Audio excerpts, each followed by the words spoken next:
not only going to win its opening round matchup against McNeese, but I believe they're going to win another game beating Nebraska Cornhuskers. The Huskers have never won, folks, an NCAA tournament game in school history, ever. I think that will change. I'll actually be able to rewrite the history books. I think Fred Hoiberg's bunch will get it done despite tumbling down the mountainside here in the last month. They get Troy. Troy is tenacious on the offensive glass, so Rank Mass and the bigs of Nebraska are going to have to really box out in that game, but they're very connected and cohesive offensively. They should be able to go lights out against the Troy defense, which is, decent, but not spectacular by any stretch of the imagination. And Troy commits way too many turnovers, turnover the rock on nearly 18% of the possessions over last month. Naturally, the two games that sent out to me, anything Illinois related, Brad Underwood going against former Iowa Hawkeye head coach Fran McCaffrey, who's now the head coach at Penn, led by TJ Power. He may go out there and get 30, 35, 40 against Illinois. He's a former Duke commit, former five-star player, went to Penn in the end, going with the smarty pants stuff, wants to get a fancy schmancy degree and probably make money hand over fist as a result. He balled out against Yale in the Ivy League final to get the auto berth, but Illinois got supreme size. Of course, they got the excellent guard play, don't turn you over. They shoot over 50% of their shots from distance. Yes, Illinois has struggled in close games, but the spread on this one's like 23.5 right now. At BetMGM, Illinois should win and win convincingly. But I love just the fact that Brad Underwood and Fran McCaffrey going toe-to-toe. Really good friends they are off the court and now battling, former Big Ten foes, now friends in this NCAA tournament first round. And I think a very entertaining game is going to VCU in North Carolina. I love ram it. I think they're going to win this game outright. Carolina, of course, without Caleb Wilson, who is going to be an NBA lottery pick. Vizar is a problem at 7 feet. He can beat you inside, can knock down the occasional triple. Seth Trimble is a great guy off the dribble drive. But what I love about VCU, A, they don't turn over the rock over a whole lot. B, they press you and get a number of turnovers. C, they charge downhill and draw whistles. Over 20% of their points are coming at the charity stripe. They are top 30 in the country in that regard. They can shoot the three adequately as well. They ain't too shabby defensively. They won 22 of their last 24 games. VCU has Carolina on upset alert. I'll take the Rams straight up an 11/6 pseudo upset. And really, it's honestly a light one based on the spread.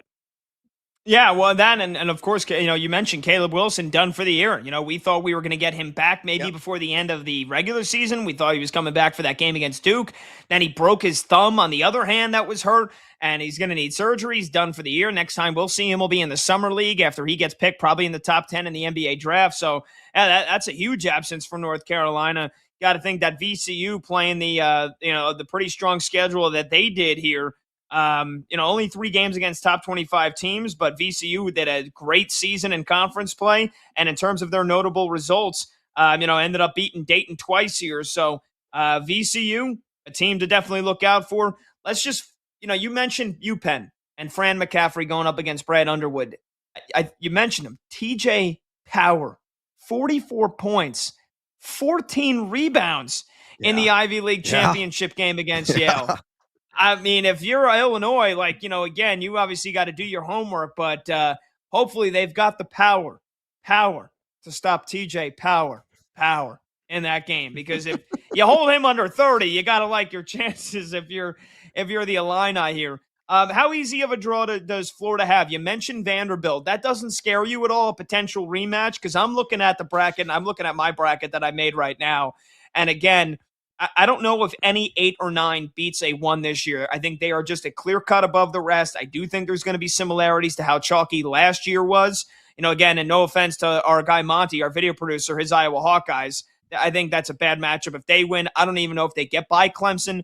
Clemson's battling some injuries. And I think that they lack the guard play to beat Florida. So if we're looking at Florida in the Sweet 16, and if it is against Vanderbilt, you're not even worried a little bit about the fact that Vanderbilt played them tight when they played them in the regular season and then blew them out in the semifinals over the weekend? You think the Gators march right through, no problem getting that revenge? I wouldn't say no problem. I think it would be a competitive game. It could be in the single digits, but it'll probably be high in the single digits, like in the 7 to 9 point spread range, is my guesstimation on that. Revenge is a dish best served cold, as you know, Pat. And you look at Florida, their greatest strength is that front court. They just gobble up rebounds. Ruben Chenyalu's got a pair of 20 rebound games this season. Not only Chenyalu, but you look at Alex Condon, Thomas Hawk. There is a reason why Florida, over their last 10 games, are number 2 in the country in offensive rebounding percentage. They're getting a second chance on 42.6% of their possessions. It's absurd. And look at Vanderbilt, they're number 362 in the nation over that same span in defensive rebounding percentage. So they give up a lot of those second chances. Not only that, too, Vandy ain't so dandy defending the perimeter, as they are number 344 nationally over their last 10 games, and 3-point percentage D, giving up 39.6%. So Boogie Flan shows up, if Xavier Lee shows up, and they knock down some of those triples to balance the interior play, I think Florida will exact that revenge and win in somewhat convincing fashion. So, yeah, I don't think it's going to play out anywhere close to what you saw in the SEC tournament. I like Tyler Tanner and Duke Miles, and I know Florida's strength is that front court, obviously, with Hawk and Condon and Chinyalu. I think that where Vanderbilt was able to get him is all those turnovers they created, which we mentioned the day before when Florida was kind of unconvincing in their win the day before that. They turned the ball over a ton. And then Vanderbilt had 20 points of turnovers in like the first, half plus 5 minutes into the second half. And that was the reason why they built such a huge lead. Florida better take care of that freaking rock if they end up getting Vanderbilt. Now, again, that could be all for naught. Maybe Nebraska turns into the team that we saw get off to a 20-0 start. But let's talk your ILL here. They get to the Sweet 16. And I got to figure if your prediction is right, you got to imagine you'd probably rather play VCU than North Carolina, even if they're short of Caleb Wilson. If Illinois is able to get to the second weekend, do you like their chances if it goes chalk and they get Houston 3 versus 2? How pumped? What's the confidence scale 1 to 10 for you, Mr. Brad Evans? 10 minutes away from the campus of Illinois, 10 minutes away from State Farm Center, season ticket holder for the Fighting Illini. What's the confidence level if we got Illinois-Houston in just over a week from now? Speaking as objectively as humanly possible, with the orange and blue pumping through my veins and me always screaming ILL here on BetMGM tonight. This is a great matchup for Illinois. I would give them a 6.5, with 10 being the highest level of confidence against the Cougars. And you might say, wow, that's appreciable. But here's the reason why. Illinois matches up great against Houston, because what does Houston need to ultimately compete against a team in which they're going to be outsized against? Illinois is the longest team in the country, and Illinois has a much better offense. Now number 2 nationally, but still number 2 all time, according to KenPom, in adjusted offense efficiency, ending 1.336 points per possession over the last 30 days. Purdue was number 1, by the way, in that category this season. But Illinois didn't turn over the rock. Keaton Wagler, Kylan Boswell, they're cautious with the basketball. Houston is highly dependable on those miscues, on those mistakes. They take advantage of it. It gets some easy sprint outs, able to gobble up the rock, toss it around and get some easy buckets as a result. But the Cougars have these prolonged offensive outages. We've seen it repeatedly. They go like several minutes in many cases without hitting a single field goal. If Illinois could play a B- level of defense, given the size advantage that they have, given the fact they're going to, turn the faucet off and limit those turnovers, given the fact, too, that Illinois hoists over 50% of their shots from outside, they're shooting the rock not that great from out there right now, 32.6%, but they're going to keep jacking 3, so if they catch fire, whether it's Hummerkaus or Jake Davis or one of the Ivasiches that steps out there and starts knocking down some of those Jays, or Wagler, who's got Steph Curry-like range, they're going to win, and they may beat Houston in convincing fashion. I love the matchup for the Illinois Fighting Illini if they meet the Cougars in the Sweet 16. I think Illinois, again, as objectively as I can say, as an Illinois grad and a diehard fan, will reach the Elite Eight. And if they do, I'm streaking the quad. I'm streaking the quad. Oh yeah. Oh man. I mean, look, you laid it all out there mathematically and X's and O's wise. Why it would be a good matchup for Illinois. I just worry. I worry about like what their strength is, not turning the ball over against a team that is elite at forcing turnovers. And you've mentioned this. You've been objective. You've been objective with Illinois here down the stretch as they've kind of struggled against teams with good guards and against teams that are fast and against teams that have a toughness about them. You worry about maybe the lack of toughness, the lack of steeliness, I think, to even use your words that you had in a tweet over the weekend, going back and forth with some Illinois fans. Are you worried about the toughness of Illinois being able to get second chance opportunities, being able to win a game that might be low scoring, might come down to the final 5 minutes? They haven't really been able to prove that they are able to execute in those clutch moments. You think it'll just all of a sudden, be different against Houston? No, I don't. I'm optimistic that they're going to pull their head from their ass in those situations. But is it a guarantee? Far from it. They're 0-4 this season in overtime games. And I know you might say, well, along Ken Palm, they're 300 plus in luck rating. They haven't been able to slam the door. They're not closing out. They're not finishing. They don't have that finishing move in Mortal Kombat, like ripping dudes' spines out of their bodies. They don't have that in their personality trait, and that's a problem. Keaton Wagler, I love the kid. He is going to be a top 10 NBA pick. He's not a supreme athlete, but he doesn't really have a personality that is of the killer instinct mind.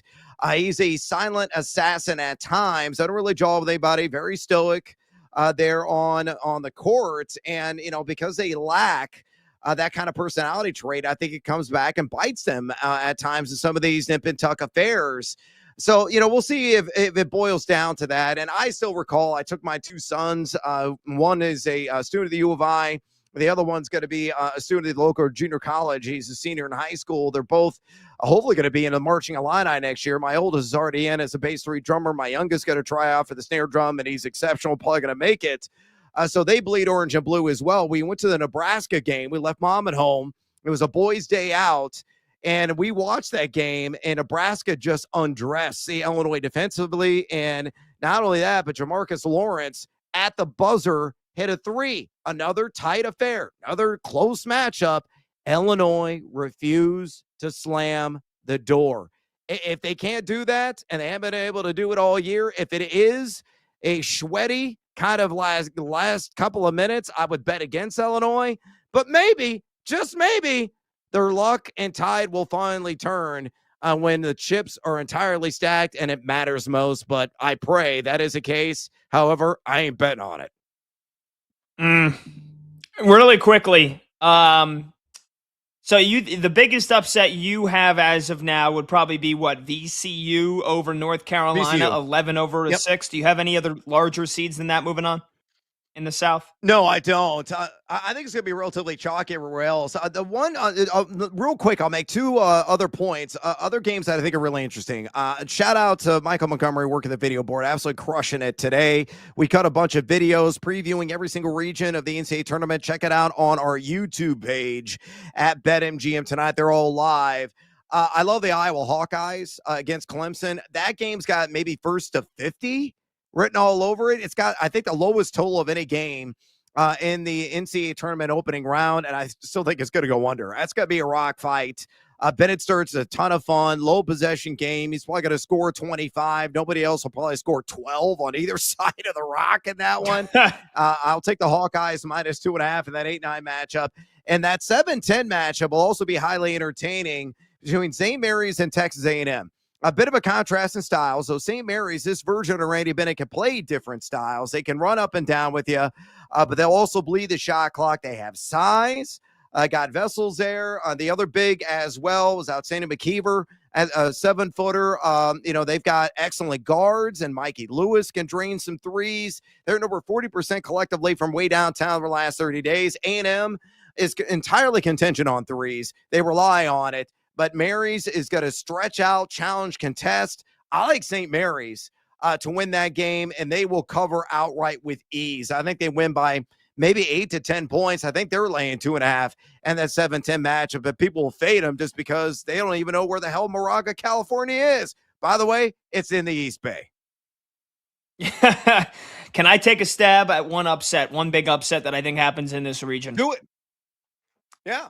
I think Nebraska better wear protection because I think the Troy Trojans are coming for them. I think Troy's coming for them because here's the thing with Nebraska. They've struggled to defend the paint and they struggle to clean up the boards. And it's a big reason why they are a 500 squad, or even worse, since they started the year 20-0. Since then, they're 6-6. Troy, what they bring is their best players are basically all 6'7" or above. Right? Victor Valdez is their best player. He's a big guy in the front court. Also, Thomas Dowd, big guy averaging a double-double in the front court. If Nebraska continues to struggle rebounding like they have, I think they could get eaten alive, second chance opportunities, Troy with a lot of putbacks. Maybe Nebraska gets into foul trouble. And if Nebraska can't hit their shots from deep, which that's why they got off to a 20-0 start, because they were making it rain, I think the Troy Trojans could pull off the massive upset. They're 13.5-point dogs, Brad, but if there is one big stunner in this region, I think it's the Troy Trojans. I hope that doesn't happen. I want to see Nebraska make school history. It would be great if they actually got their first ever NCAA tournament win. The biggest key for Troy, they got to protect the damn rock. They turned it over to 17.9% clip over the last 30 days. Nebraska's pressure on ball defense, one of the best in the nation. They're forcing turnovers nearly 19% of opponent possessions. You're right. Troy, I think, has got to have an advantage on that offensive glass side of things, get those second chances. But if they don't shackle the orange, they may, just give it right back up, and Nebraska will take advantage. So that'll be absolutely key in that game. I think you're on to something. I'm sympathetic to Nebraska. I don't know why. Maybe I like corn. I do, especially with butter and salt and pepper on it. It's tremendous. The sweet corn. I live in Illinois. It's kind of a rite of passage. But I think Nebraska will win. It will be a very tight affair. I believe the Huskers are favored by what? Double figures? Way too high. 13.5. Yeah. Too many points. Yeah, they're big favorites. But like I said, they better wear protection. All right, anyway, that's enough of those puns. We'll take a short break. Phone number to join the show, 310-840-4910. We've got some phone callers here. We will get to some of your calls when we return. And then we will get into the West region. Oh, baby, that one is looking like a good one in the West region. That is where Arizona finds themselves as the number 1 seed, and there could be some very popular upset picks in that region. We'll get to that when we return. He's Brad Evans, I'm Pat Boyle, and your phone calls next on BetMGM tonight here on Westwood One Sports.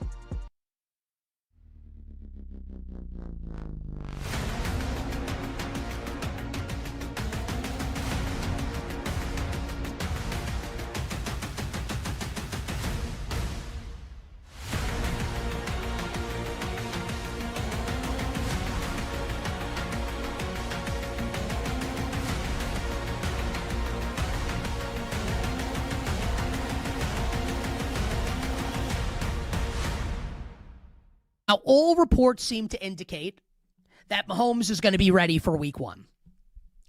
It's also March 16th, so we don't know how this is going to go. Maybe Mahomes will be ready and he'll be ahead of schedule. Maybe the Chiefs will look to play it safe with the greatest quarterback that's still playing on the planet. Justin Fields is miscast as a starting quarterback. And I caught a ton of flack last year. Do you all remember? Do you remember when there was that Justin Fields injury scare in training camp? And people melted down like this was like Josh Allen or like Lamar Jackson, like tweaking a leg. Oh my God, season's over. Newsflash. If Justin Fields is your starting quarterback entering the season, and it's not because the starter's hurt, your season's already over. So Justin Fields is not a starting quarterback in the NFL. But that doesn't mean he shouldn't be on a roster. It doesn't mean he's not one of the 64 best quarterbacks in the league. I just don't think he's one of the best 32. Best 64? Absolutely. And we saw that in Pittsburgh a couple years ago, where he did really well to begin the season before Russell Wilson took over. And you can certainly make the case that and you could make this case with any quarterback with this coach, right? That Andy Reid is an awesome coach to kind of coax that out of a quarterback like Justin Fields. Now, maybe Fields never plays, right? Maybe he plays in week 18 if the Chiefs have everything wrapped up. I'm projecting, right? But maybe the Chiefs need him to start a couple games to begin the season in a 1 or 2 game scenario until Mahomes is ready. And I'm making maybe Mahomes is ready. Maybe I have no idea. I really think you could do worse than Justin Fields as your backup quarterback. So I like this for Kansas City. I do.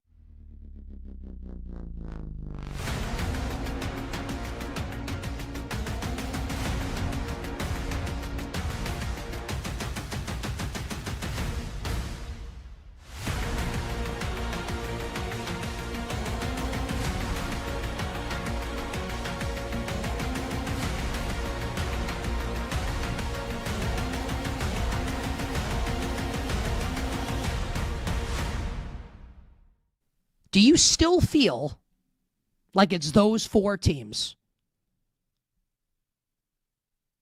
Do you still feel like it's the 4 1 seeds and everybody else? Duke wins the ACC tournament in pretty impressive fashion with a couple players out, with Foster out, Gungba's hurt.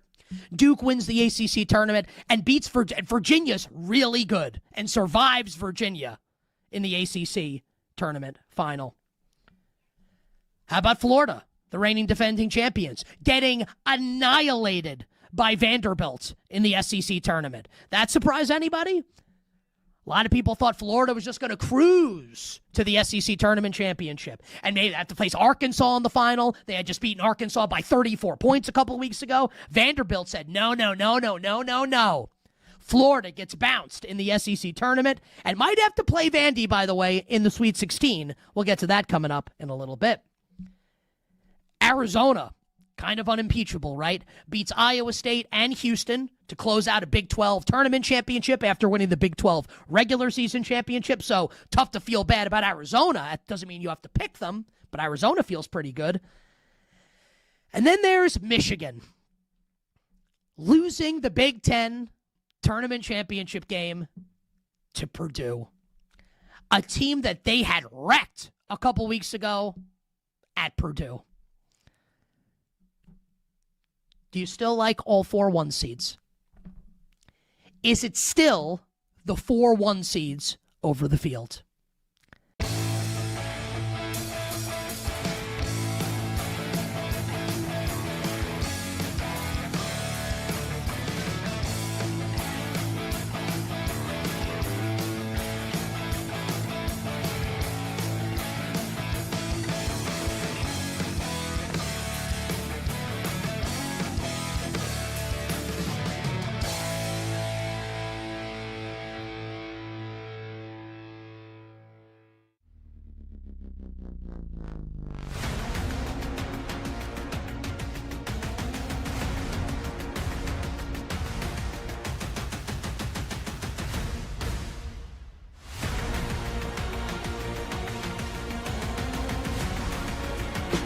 Live scores, sharp options, no waiting till tomorrow. BetMGM tonight is back.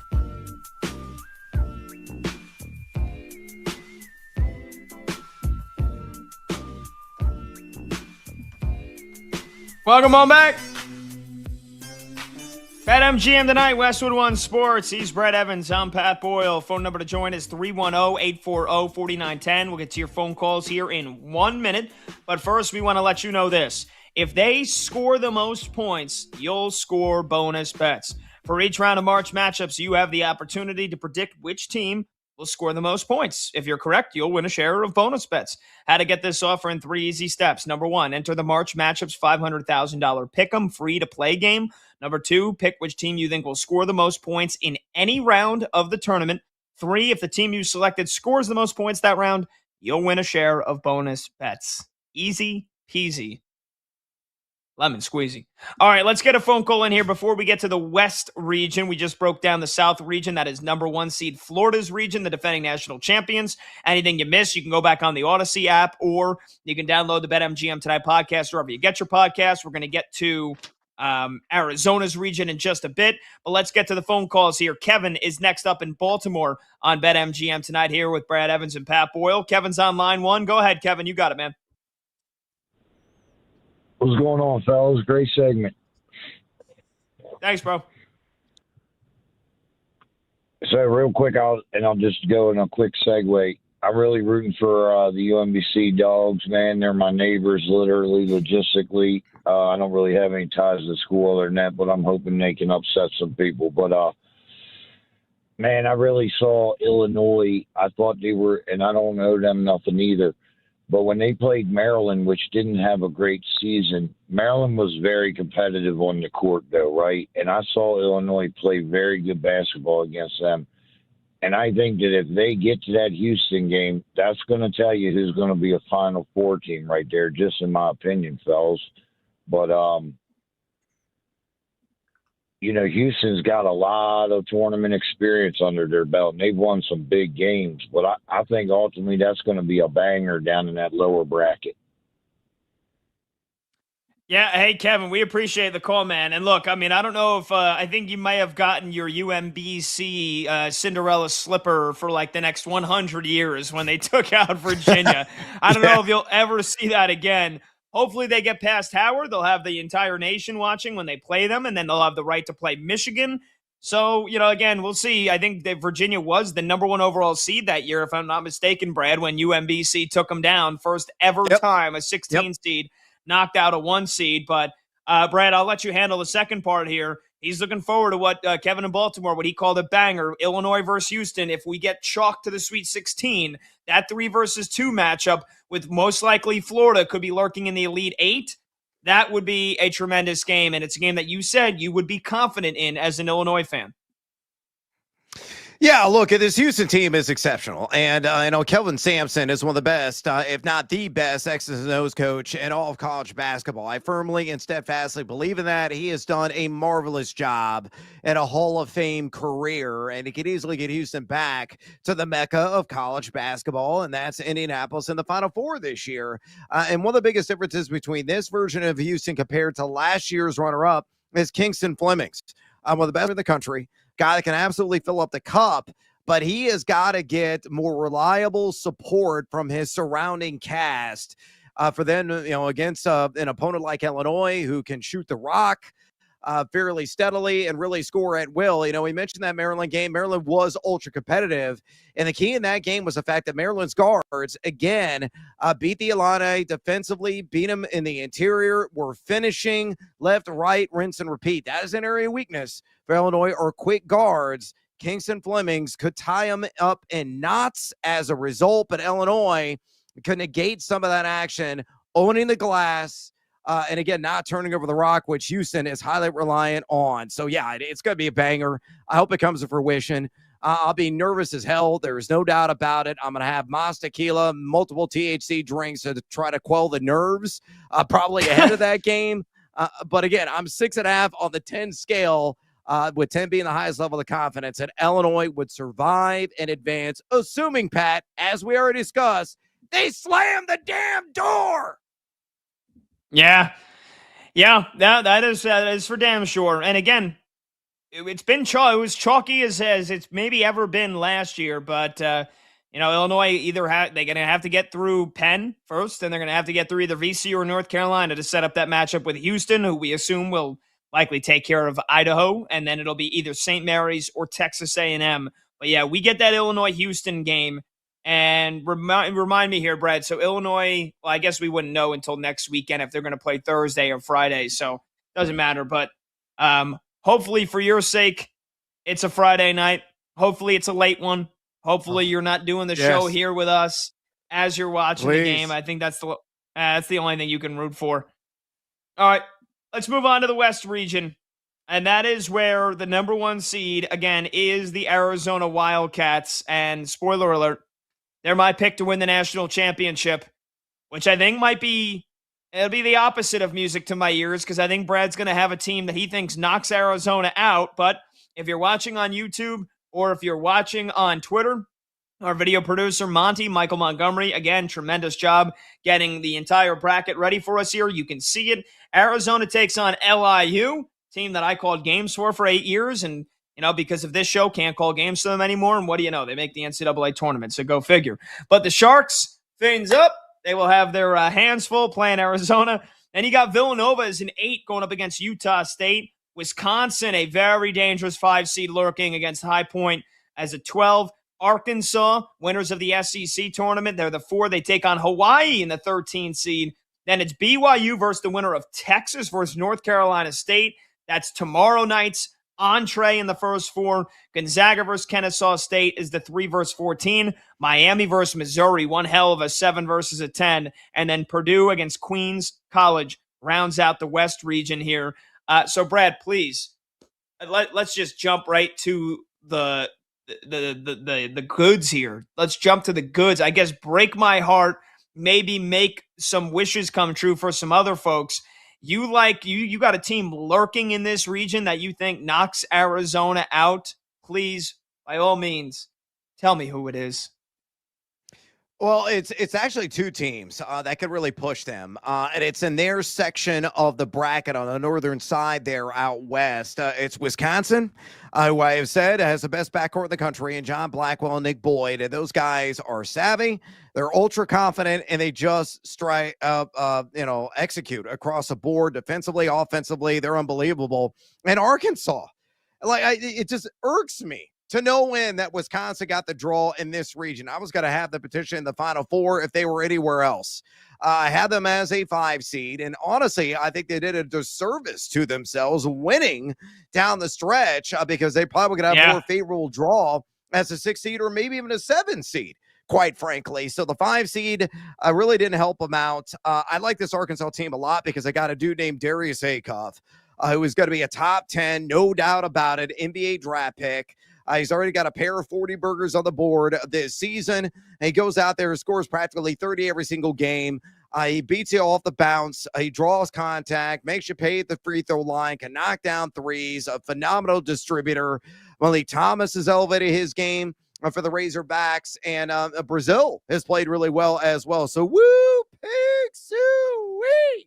I think of all the teams in this region that could push Arizona to the limit, I think it's Coach Cal's Arkansas Razorbacks. I have them beating, of course, Hawaii in the opening round matchup. I have them beating Wisconsin. That'd be a hell of a game, by the way. That could be first in 90-95 wins. And I think they're going to contest Arizona from beginning to end, though I do have the Wildcats winning and emerging unscathed in the West region. Okay. So you have Arizona getting to the Final 4. I do. Okay. All right. Sigh of relief, because I already knew. I had a feeling it was Wisconsin. You and I have been talking up the Badgers. It breaks my heart that they're in the same region as the team that for the last week, if you've been listening to the show, I've been saying I'm on the cusp of saying Arizona's going to win the title. I'm picking Arizona when the brackets come out. I just want to see how the brackets look. I want to see what their draw is. And it breaks my heart that they've got Wisconsin. Like, it's going to be, what's that meme where the guy's pointing the gun and he's like shedding a tear? Because that's going to be me, when I put Arizona into the Elite Eight over Wisconsin. Because like you said, if it was Michigan, if it was Duke, if it was Florida, I think if Wisconsin got a 5 seed in any of those, I probably would have said, screw it. Let me roll the dice. If we got a big upset, this is going to be it. But I think Arizona's winning the title, so I don't think Wisconsin's going to beat them. But you mentioned it, Boyd and Blackwell, man, those 2 guards, what they're able to do, the speed that Wisconsin can play at, the shot-making ability, and Billy Auskis, their 3-point shooters, it'll rap. Yeah. Is it Austin Rapp? Austin Rapp, I forget. He's got the mullet.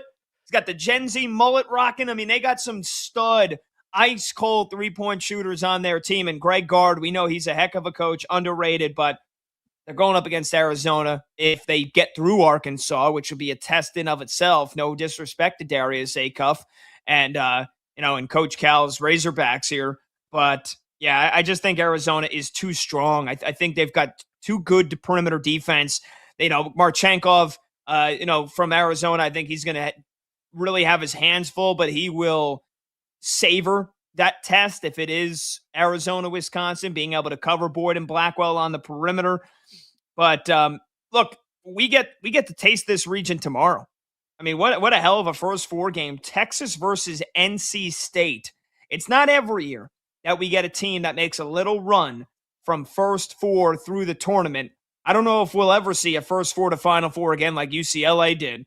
But Brad, out of NC State or Texas, you got to imagine whoever wins that game is going to be feeling good. They get to play BYU that, yes, has A.J. Devonsa, but they're missing Richie Saunders. It feels like the winner of that Texas-North Carolina State game's got a chance to really do some damage here. Yeah, and fun fact, Pat, there's been 14 years of existence of the first 4 in the NCAA tournament, and 12 of those 14 years, the team that has won its first 4 matchup has gone on to win another game in the round of 64, and it could come whoever takes the cake in NC State and Texas. I think it's going to be Longhorns. I laid on BetMGM today. Texas at a -1.5 at a +105. Little baby seduced by the juice on that one. I think there's a lot of money and a lot of people on board with the ACC representative, but Matas Vokitaitis, try to say that 10 times fast, a Lithuanian import for the University of Texas, is a walking, talking double-double. He's a big reason why Texas really commands class. He's a major reason why, along with some of the guards that they have, why they're one of the best offensive teams, not only in the SEC, but the entire NCAA tournament field. Hell, the last 10 games are averaging 1.237 points per possession. State doesn't have any kind of bigs. They don't attack the glass with as much vim and vigor as Hook'em Horns does. If Texans go out there and play just decent defense, that's all we're asking. They're going to get to the charity stripe because they draw a lot of whistles and make you pay at the free throw line. I think Texas wins that game. And if they do match up against BYU because of Vokitaitis, unless Kiba Keita can somehow neutralize him in the post, I don't care what AJ Devonta does. He could go off for 35. It's the ancillary guys like Robert Wright, Kennard Davis. Can they step up? And can BYU play any ounce of defense? They're number 308 in effective field goal percentage defense over the last 13 games played. So I think you're on to something, mi amigo. The trend will indeed be thy friend. Some first 4 team is going to win not once, but twice in the NCAA tournament. Very good here. Any other who's a sleeper in this region here, Brad, in the South region? You mentioned Wisconsin and Arkansas, so I guess that would probably be the answer there. But do you have any other, what's your favorite first round matchup in this region, or do you have a big upset going down? We talked to Dallin Cuff earlier in the show. He thinks that Mizzou will take out Purdue. Yeah. Mizzou over Purdue here in this region. You got any big upsets that you like here in the South? Look, I love Dallin, but he's drunk on that assessment of Mizzou over Purdue. I don't buy it at all. I will say this. I think Missouri's going to win against Miami. You and I have been kind of high on the Hurricanes. That game is in St. Louis. Do you think it's going to be a partisan crowd there in the Lou? Hell yeah, it's going to be. Advantage Missouri. Probably going to be packed to capacity with nothing but black and gold, black and yellow there in the stands. Missouri, an excellent interior team, one of the best offensive rebounding teams in the entire NCAA tournament field. They're getting a second possession on 35% of their possessions. Get to the free throw line. Mark Mitchell draws a lot of contact and whistles, and they make you pay in that capacity, or shoot nearly 55% inside the arc as well. And Miami, as good as they are on the glass, that will be a battle of the bigs. That Miami team is so lackluster defensively, nearly number 300 in effective field goal percentage defense over the last 30 days. So the numbers nerd in me says I like Missouri, but they're not going to beat Purdue. I think Purdue has gotten their bearings straight. They have finally found the direction. Braden Smith is a baller shot caller. It's all about guard play this time of year. And that guy goes out there and gets you 15 points and maybe 15 dimes as well in the same game. And I also like Utah State. I'll lay the 2.5 in its opening round matchup against Villanova. Villanova is so vanilla. They're just boring, yawn worthy. And that Utah State team has got pretty good athletes at the guard position. got a lot of bounce in the step, and an excellent offensive team, number 21 in the country, and adjusted offense efficiency over their last 13 games. So don't sleep on the Aggies. They'll win one game and then get served a giant slice and not the entire humble pie against Arizona. I like Utah State over Villanova as well. Again, I as much as I try to defend the Big East, if there is a spot to attack the Big East, it's the fact that Villanova was the third best team in that conference this year. And yeah, I agree with you. I don't think they're very good. I don't think they do really anything great. I think they do a bunch of things well, and that's about it. They don't even shoot free throws well either, which is normally a staple of Villanova, that they make their free throws. They're shooting less than 70% from the free throw line. And we know that if this game's close, it's going to come down to that. All right, we'll take a short break. Number to join the show, 310-840-4910. 310-840-4910. When we come back, we'll have a short segment, so we'll pivot. We'll talk a little baseball. Team USA outlast the DR, and now we got Italy, Venezuela coming up here in minutes to see who will play the red, white, and blue in the championship game tomorrow. So we'll talk about that when we come back. A little World Baseball Classic. He's Brad Evans. I'm Pat Boyle. This is BetMGM tonight here on Westwood One Sports.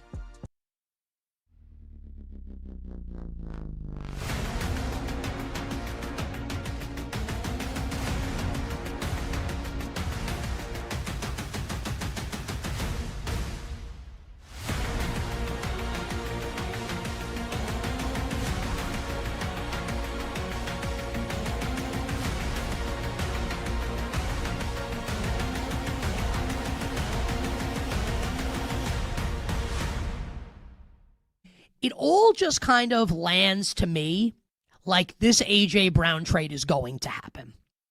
Like, what is the motivation for these reports to get out that the Eagles have turned down a couple offers already, unless what their MO is to coax a better offer from someone else? Like, what's the motivation? If it were just like if they really weren't interested, it would just be like the Eagles are not trading A.J. Brown. That's not what the reporting is. The reporting is that they've listened to offers and they've turned those offers down, with the implication being, again, let's all deductive reasoning 101, that a better offer, maybe they'd listen. I know this is a sensitive point for a lot of people, and that people are convinced that A.J. Brown's coming back. You know that I think he shouldn't, and I think that whether it's right, wrong, or indifferent, you got to do one of two things. You get rid of the quarterback, Jalen Hurts, or you get rid of A.J. Brown. And you're never firing the quarterback who's Super Bowl MVP. It's never going to happen, which means A.J. Brown's got to go.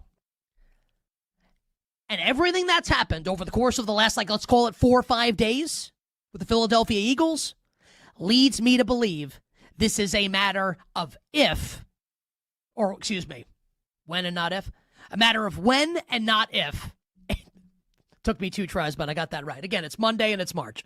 My brain's on college basketball. Of when, not if, A.J. Brown gets traded from the Philadelphia Eagles.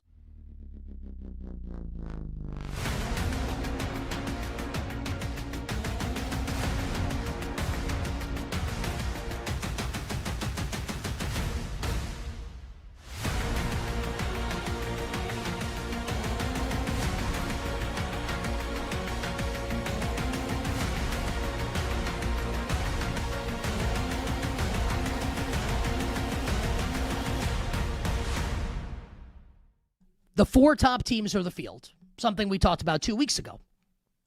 And anyone and everyone that chose the field in that scenario, so a team outside of Duke, Florida, Arizona, or Michigan to win the national championship, it felt like every single person, some mentioned Houston, everyone mentioned UConn as being the one team you would want to have outside of those 4. How do you feel about UConn now? I am in no way, shape, or form saying that UConn can't get there. Of course they can. Like UConn, when UConn plays at its best, can beat anybody. Danny Hurley's a championship coach. You drop the regular season finale against Marquette, which is absolutely brutal, and St. John's wins the Big East regular season as a result, and then the Johnnies run them off the floor in the Big East championship game. How you feeling about UConn right now? Could UConn lose to UCLA? How about another question involving the Huskies? What if it's UConn against Tom Izzo and Michigan State in the Sweet 16 with Jeremy Fears. And I'll tell you what, all of UConn's guards better wear cups in that game because he's coming to kick you in the junk. That's his favorite thing to do. Who wins that game? Izzo or UConn? Oh, it is fascinating.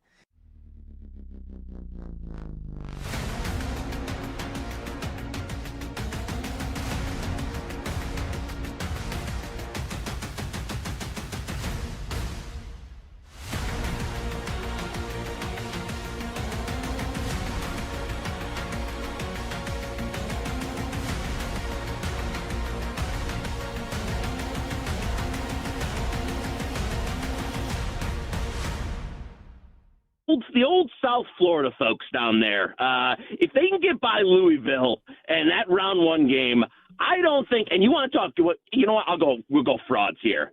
You can get that Tom Izzo, Mr. March out of here. I think they're going out. Wouldn't even be surprised if North Dakota State gives a competitive game. I think South Florida gets past Louisville, gets past Michigan State, and maybe has a little bit of a chance there to make a run at the bottom of the bracket. At the top, I'm just going to go square with you. I think Duke runs it over. Johnny's, Kansas, maybe one of those two, can put a game together, but it's Duke for me, and it's going to be a Duke-South Florida matchup down there in the East. Duke gets through in the end.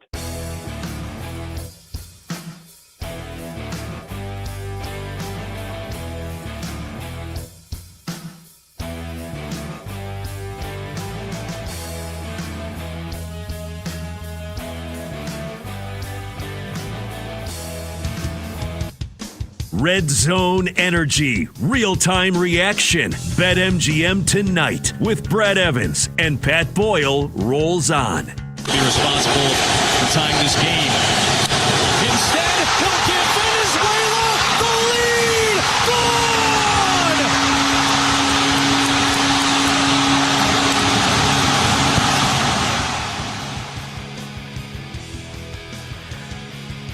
Welcome on back, BetMGM tonight, Westwood One Sports. He's Brad Evans, I'm Pat Boyle. The phone number to join the show is 310-840-4910. That's 310-840-4910. That was FS1's call. Adam Amin, our buddy Adam Amin with the call of Venezuela with a big home run en route to knocking out Japan.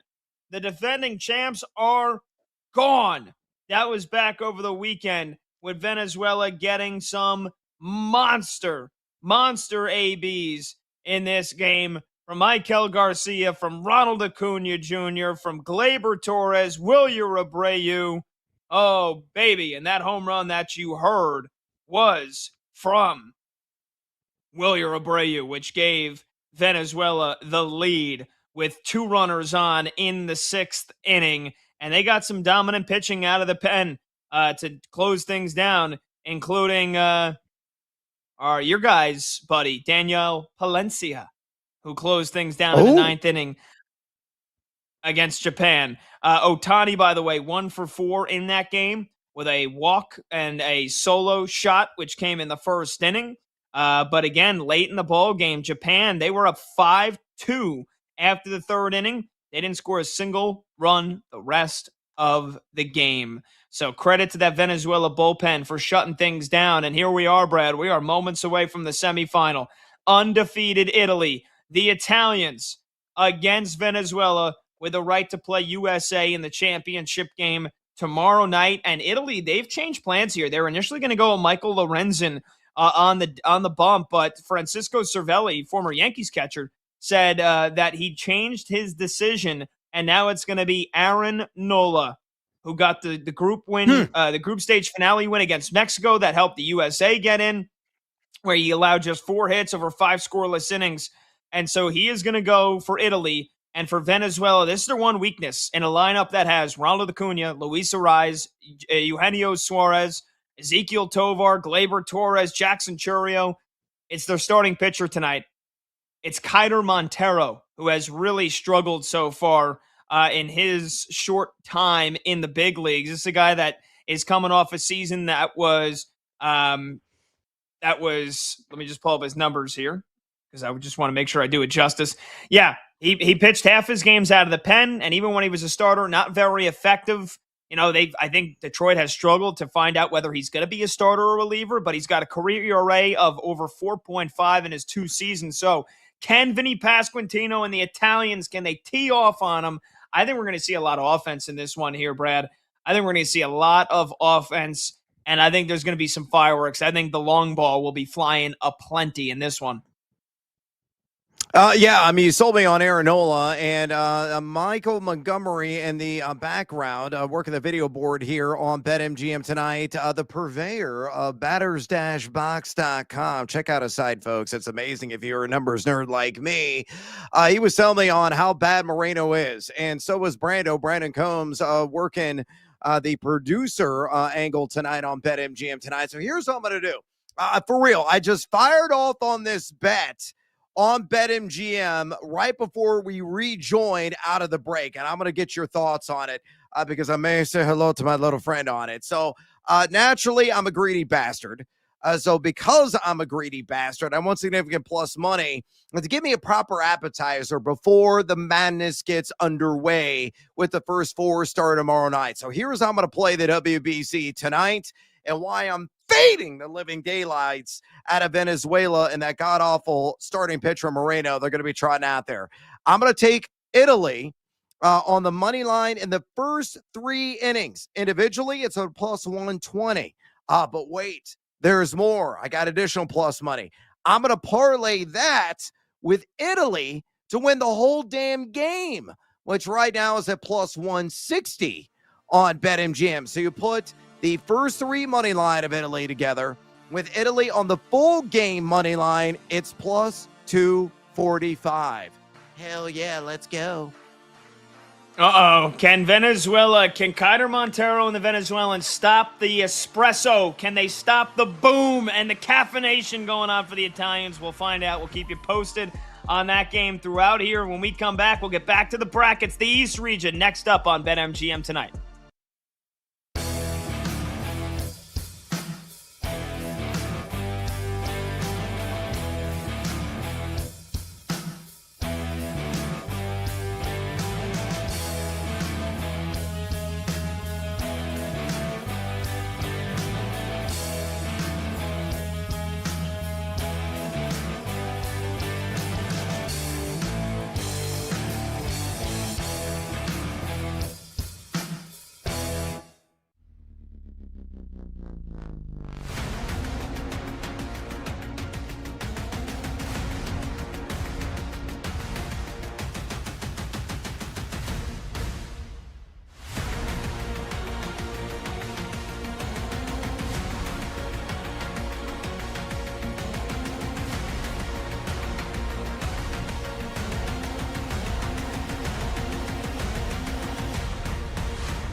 The take and the bet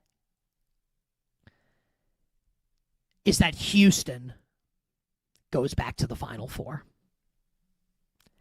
Is that Houston beats Illinois. And I'll say this about that matchup. Illinois' upside is to go to the Final Four. It absolutely is. And I'm not trying to discount the Illini. I trust Houston's defense more than I trust Illinois' defense. And if it's Houston against Florida, a national championship game rematch from last year, if we get that in the regional final, Houston's guard play, led by Kingston Flemings, who's going to be a top 10 pick in the NBA draft, I think could be enough to get the Cougs past the Gators this time. They would have rather had it last year in the national championship game. But yeah, if it's Houston against Florida, I think I'm going to like Houston. And God have mercy on my soul for that prediction. So I'm contemplating Houston to the Final Four out of the South.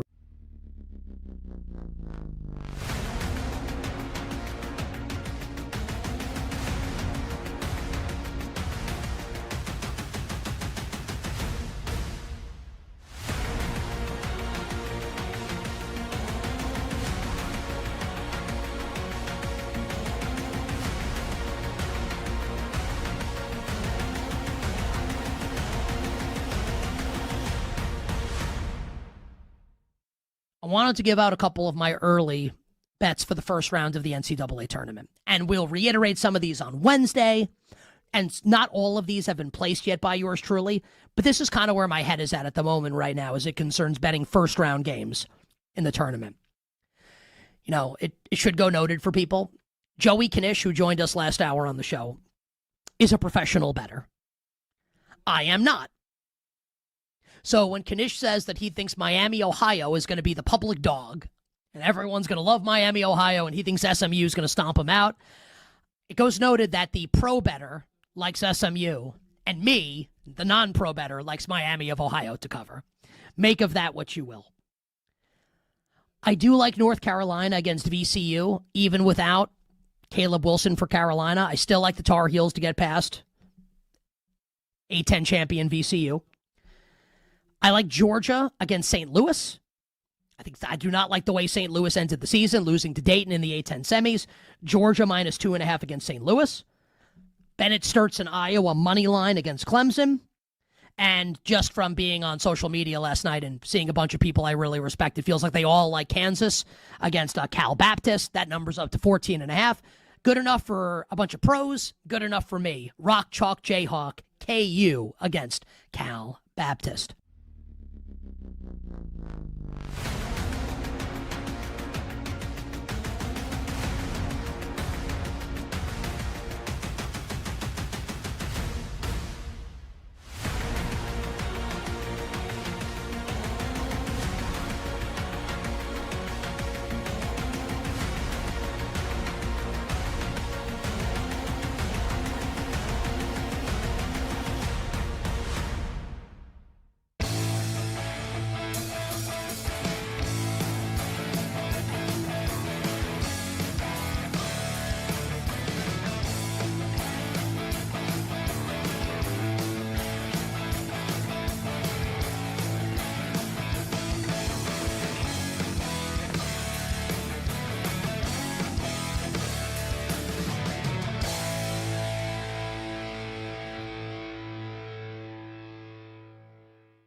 The day shuts down. The games light up. This is BetMGM Tonight with Brad Evans and Pat Boyle on Westwood One Sports.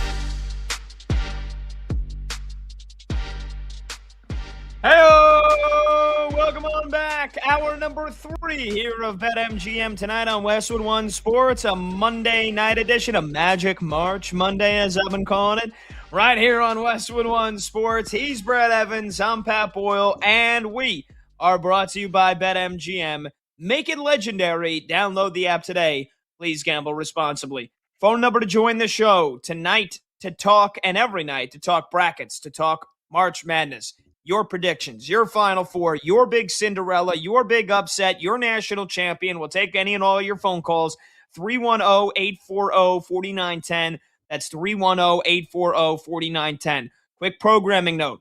We are going to be chatting with the great Jason Benetti coming up in 1 hour from now. The new lead voice for Sunday Night Baseball on NBC. And he's calling Tigers games, Detroit Tigers games still all year long. He's calling March Madness on Westwood One Sports. Cannot wait to talk with Jason in 1 hour from now. But we continue to break down our brackets. We continue to preview March Madness. And before we get to the East region, here's a message from BetMGM. The Cavender twins are facing off in the Court of Legends game, and you can enter our Pick a Twin to Win free-to-play game for a chance to win a share of $2 million in bonus bets. How to get this offer in 3 easy steps. Number 1, opt into the Pick a Twin to Win free-to-play game. 2, select which Cavender twin, Haley or Hannah, you think will win the Court of Legends one-on-one basketball game hosted at the Bank at Bellagio in Las Vegas, Nevada. And number 3, if the twin you select wins the game, you'll win a share of $2 million in bonus bets. That's going to be great. That is going to be one hell of a match, one hell of a game between Haley and Hannah. All right, let's get on to the East region here, Brad. This is the only region without a play-in game, and so our producer Brandon Combs put this in the rundown here. Is there a reason why they don't just why the selection committee, why the tournament committee doesn't do just one play-in game per region, and maybe make them all 16 seeds or make them all 11 seeds? Why is there any reasoning for that you can explain? Why do we not have a play-in game here in this region? Because it's based on the power of the 6 seeds. And if you look at the other 6 seeds that are going to be facing play-in competition, BYU and Tennessee, they were the lowest of the 6 seeds compared to Louisville, compared to in the South, the 6 seed being North Carolina. So they were a little bit higher in the pecking order. So as a result, they do not get a first 4 opponent. Meanwhile, BYU and Tennessee do. And I think that's your simple explanation on that. Okay. Yeah, very good. Fair enough. All right. So let's get to the East region here. And this is the Duke Blue Devils, the number 1 overall seed. They will start out with the Siena Saints, champs of the MAC with 2 A's. We got Ohio State versus TCU as the 8 versus 9 matchup. And again, if you're watching live on Twitter or live on YouTube, our great video producer, Michael Montgomery, Monty, has the bracket up so you could see the matchups as we're breaking them down. St. John's, the Johnnies, who I thought got hosed, even though Brad disagrees. They're the 5 seed here. They'll take on Northern Iowa, who has been a Cinderella once or twice in the past. Number 4 seed Kansas going up against Cal Baptist in the 4 versus 13. Louisville, South Florida is the 6 versus 11 matchup. Sparty, Tom Izzo, Michigan State, number 3, going up against North Dakota State, the 14 seed. Mick Cronin's guys, UCLA, the number 7, going up against UCF, the number 10. And then Dan Hurley's UConn Huskies get the Furman Paladins, who have pulled off a stunner in just the last couple of years when they knocked off Virginia in the first round. So, Brad, let's get our way through here in the East region. What's the biggest seeding surprise in this region? I thought it was St. John's. You think the committee did it right? Any other seeds here that jump out to you that make you think, I don't know about that one?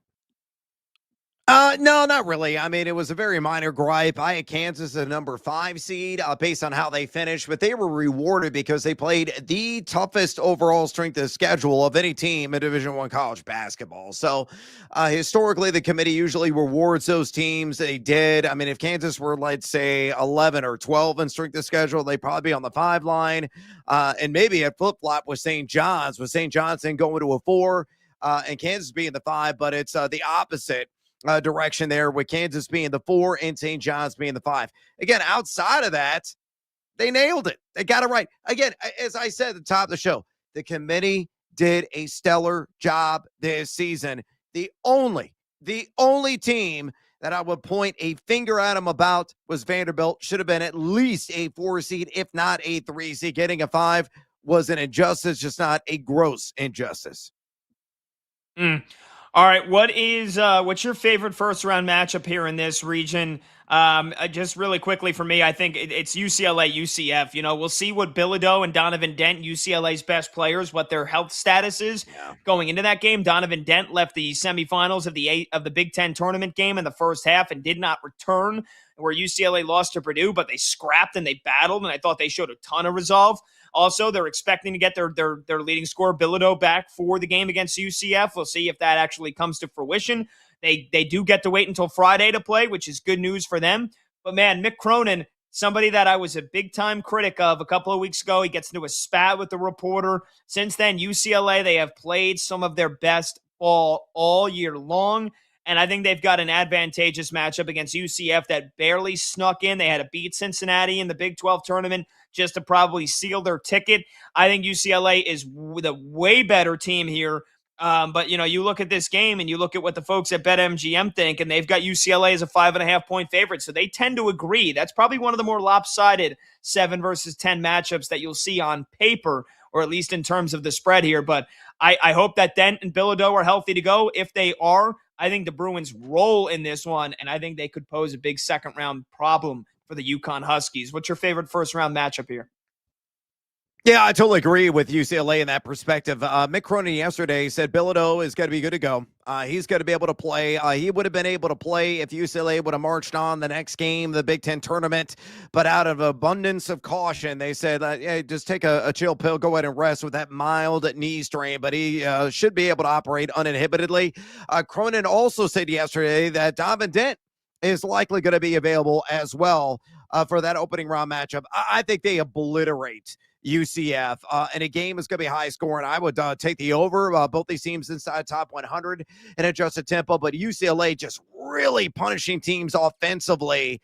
They've been really offensively elite inside the top 20 adjusted offensive efficiency here the last 30 days. Exceptional guard play. Dent is a baller shot caller, beat you off the bounce.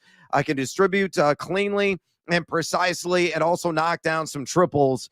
He's extraordinary. So I like UCLA quite a bit. I'll give you an interesting one. I kind of like Cal Baptist plus the points against Kansas. What version of Kansas are we going to get? That's the question. I don't know. Do you know? Does anybody know? Nobody knows. I mean, everybody talked up to Aaron Peterson and Dallin Cuff we had on earlier in the show. It's like, hey, he's been really good when he's played like 20 minutes in a game, but when he plays like 30 plus minutes, he's been terrible. And he has been terribly inefficient when he's got more minutes. This is a guy supposedly weeks ago was going to be the number 1 overall NBA draft pick. There was no way in hell he is going to be in that conversation now unless he just has a balls out NCAA tournament. I don't see that happening. Very talented guy, naturally talented and skilled. But he is not really hitting the broadside of a barn right now. And collectively, Kansas is not shooting the rock well right now. They're a team kind of like St. John's. They just can't spin the ocean from 5 feet away. They're 343 in the country, folks. And effective field goal percentage offense are the Jayhawks over the last 30 days. So I don't know, man. I got some feeling here. It could be like a Bradley, Bucknell, Northern Iowa situation. Bill Self has lost a lot of opening round matchups or even in the round of 32 matchups as a head coach of the Kansas Jayhawks. Now, CBAP, the Lancers, they have size. They go 6'11", 7 feet on that front line. They have some decent guards. They're not a tremendous offense by any stretch of the imagination. They're number 307 in effective field goal percentage offense, but like Kansas, they're outstanding defensively, number 11 an effective field goal percentage defense. I think 14.5 points, way too many in this one. I will take the Lancers, the Cal Baptist. This could be a single-digit victory and a sweaty one for the Jayhawks in the end. So don't sleep on Cal Baptist if you're a believer that the pumpkin carriage ain't going to arrive for the WAC representative. Yeah, and here's the thing: in 40, we've got 40 NCAA tournaments with the modern 64 to 68 team field. At least one number 13 seed has beaten a number 4 seed in 28 of those 40 tournaments. And if you're looking for star power, you're looking for maybe the next Jack Galkey, you're looking for the next big mid-major star to get upon the shoulders of and ride to a big upset. Dominique Daniels Jr. is the star of Cal Baptist. He averages 23 points per game. That's one of the best in the entire nation. So if you're looking for a microwave, an automatic bucket, you're hoping Dominique Daniels can give it to you. He scored 41 in one of their games in the WAC tournament. So doing it against Kansas, much bigger task, but anybody can get hot in March. That is the beautiful thing here. All right, Brad, let's talk about Duke, because we know they're going to be without Caleb Foster potentially for the entire tournament. It almost feels like certainly for without the first weekend. Again, they get Siena. They should roll over them because Duke proved that even without Caleb Foster and without Pat Ngungba, they still could win the ACC tournament, which they did, narrowly beating Virginia on Saturday night. Then they'll get either Ohio State or TCU.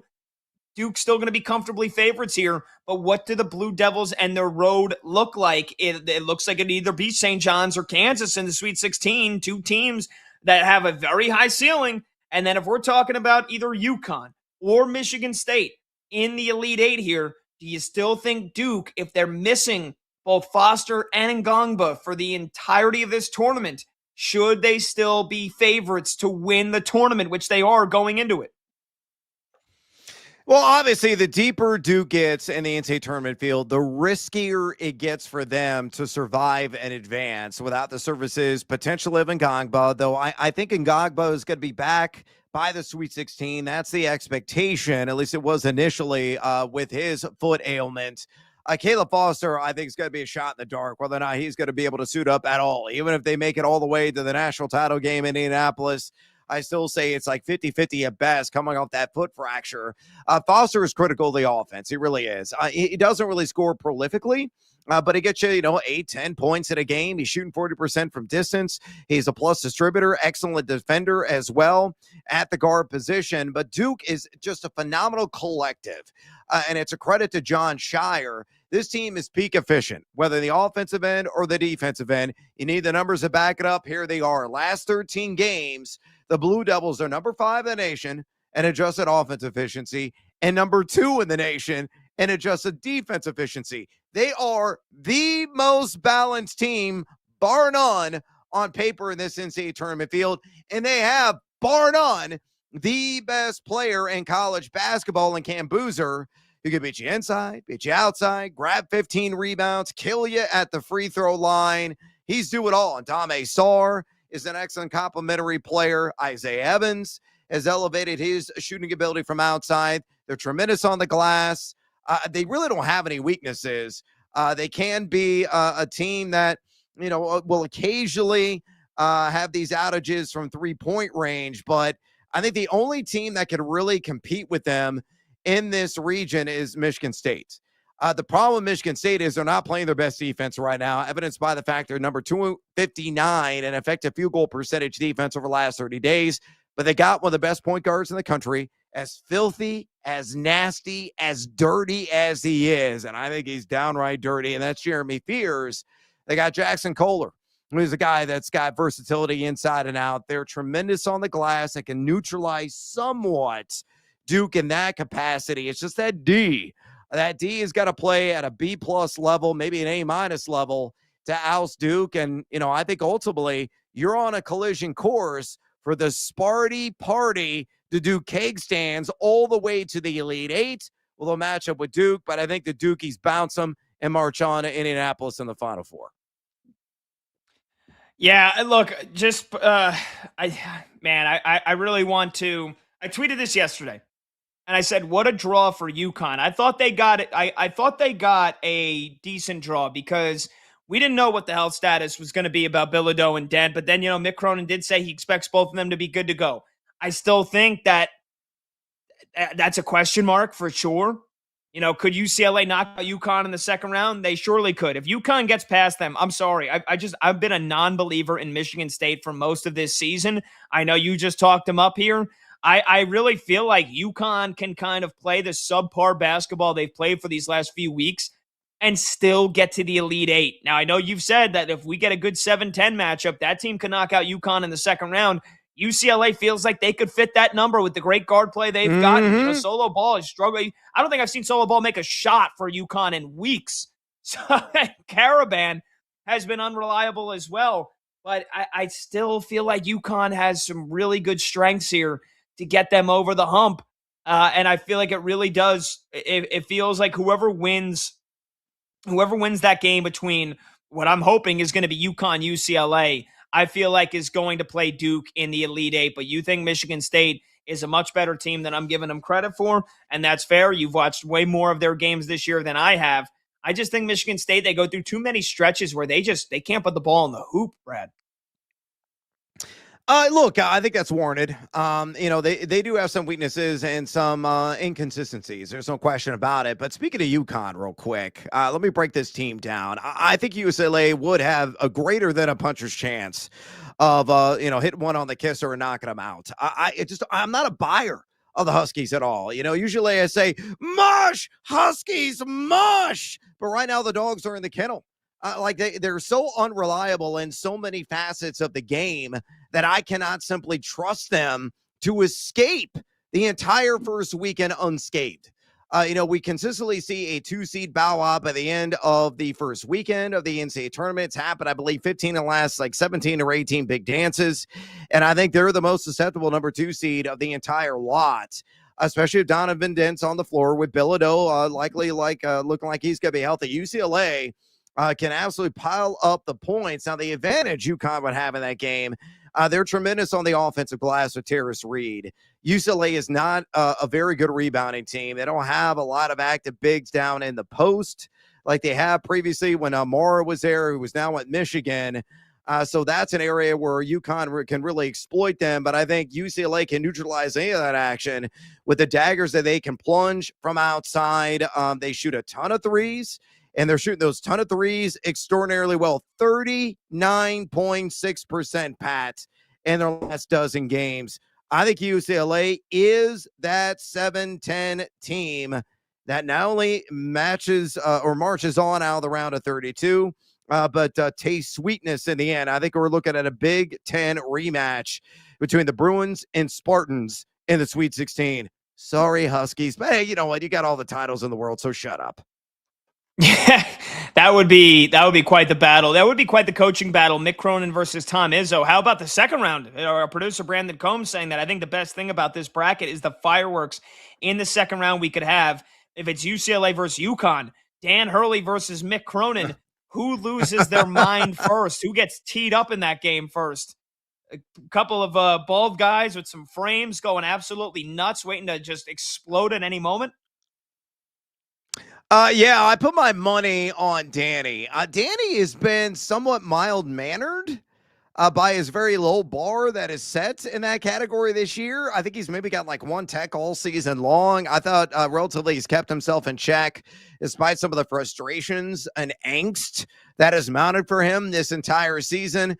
Mick Cronin, I feel, he's a sharp-dressed man. I think he's the best dress coach next to him and Rick Pitino in all of college basketball. I got a feeling if in a kerfuffle, in a scrum, Mick Cronin's a biter. And I don't think Danny Hurley would like that very much. So I say Danny Hurley explodes first as Cronin sinks his teeth in to some fleshy part of Danny Hurley's body. Bank on that. Can we bet on that somewhere? Probably can. And then how about in the fourth? If we get Kansas St. John's, we nearly got this last year when St. John's was the 2 seed. Arkansas beat Kansas. That was Calipari versus Bill Self. And then Coach Cal beat Pitino. But if we get Kansas St. John's, we get Bill Self versus Rick Pitino. The coaching matchups in this region are freaking elite. Really quickly here, Brad, I got one more note. Is there anything like, I don't know. I mean, maybe it's me. I can't get up for this South Florida Louisville game. I mean, South Florida, I feel like has flown under the radar. They're a very balanced team, right? They're top 60 nationally in offense and in defense. Brian Hodgson's done a good job. I mean, the one thing is that it might be the first team to 100 because they shoot the 3 ball like it's nobody's business. They don't play a lick of defense. South Florida, they average 87 points per game, but man, they've given up 100 a couple of times this year. And then Louisville, what's Michael Brown going to look like? Their best player or their second best player alongside Ryan Conwell. He's averaged 18 points per game. He's got a back issue. Like if he's not healthy, like can South Florida, kind of just sneak right into the second round against Michigan State? And if Louisville does have Michael Brown, I feel like they might have a chance to beat Michigan State in the second round. So I think that matchup is one that it might be completely inconsequential. Whoever wins that game might just get bounced by the Spartans, but I feel like Louisville's got the higher ceiling, and I hope Michael Brown is healthy and good to go. Jordan, Pippen, Rodman. They're going to be channeled by the other Bulls, that being in South Florida. I'm telling you, man, I think South Florida Bulls are going to win a game. I think they're going to bounce Louisville no matter if Michael Brown is on the floor or not. And let me dissect. He talked about the fact that they've given up 100 points a couple of times. That's a bit deceiving because on a per-possession basis, they're one of the fastest teams in the country, number 43 in adjusted tempo over last month.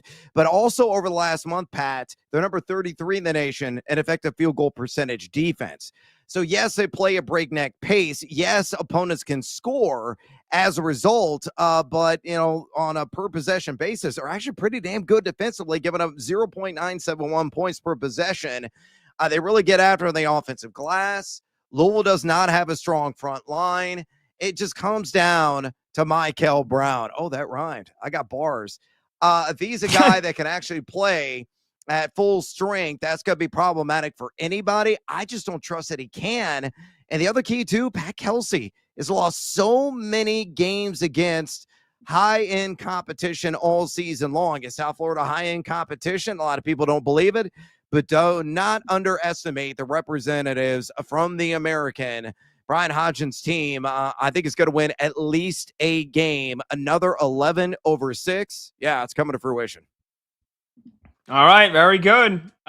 We will finish off our first round bracket preview, and of course, we're going to dive deeper into these games, dive deeper into the coaching battles, the player battles here, the X's and the O's as we get closer and closer to tip off on Thursday afternoon. But when we come back, we're going to hit the Midwest region. That's Michigan. The Wolverines. Earlier in the show, I said it'll be a disaster if they don't reach the Final Four. I'll explain why. We also got the great Miami of Ohio in the first four in this bracket. So we'll take your phone calls when we come back at 310-840-4910, and we'll talk about the Midwest region as we are covering all things March Madness. He's Brad Evans. I'm Pat Boyle. This is BetMGM tonight on Westwood One Sports.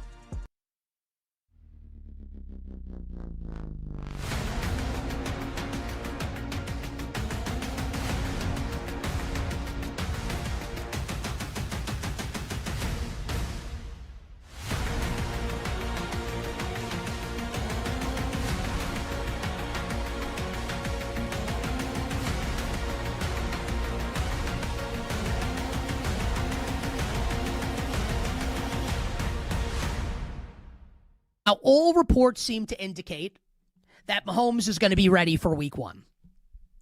It's also March 16th, so we don't know how this is going to go. Maybe Mahomes will be ready and he'll be ahead of schedule. Maybe the Chiefs will look to play it safe with the greatest quarterback that's still playing on the planet. Justin Fields is miscast as a starting quarterback. And I caught a ton of flack last year. Do you all remember? Do you remember when there was that Justin Fields injury scare in training camp? And people melted down like this was like Josh Allen or like Lamar Jackson, like tweaking a leg. Oh my God, season's over. Newsflash. If Justin Fields is your starting quarterback entering the season, and it's not because the starter's hurt, your season's already over. So Justin Fields is not a starting quarterback in the NFL. But that doesn't mean he shouldn't be on a roster. It doesn't mean he's not one of the 64 best quarterbacks in the league. I just don't think he's one of the best 32. Best 64? Absolutely. And we saw that in Pittsburgh a couple years ago, where he did really well to begin the season before Russell Wilson took over. And you can certainly make the case that and you could make this case with any quarterback with this coach, right? That Andy Reid is an awesome coach to kind of coax that out of a quarterback like Justin Fields. Now, maybe Fields never plays, right? Maybe he plays in week 18 if the Chiefs have everything wrapped up. I'm projecting, right?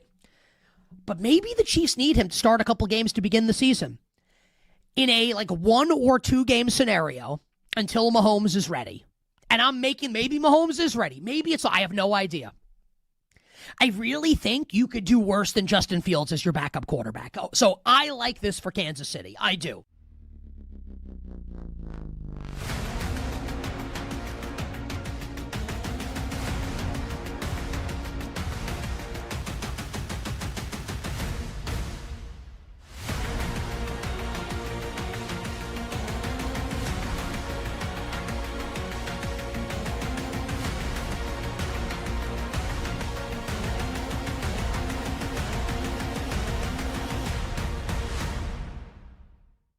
Do you still feel like it's those 4 teams?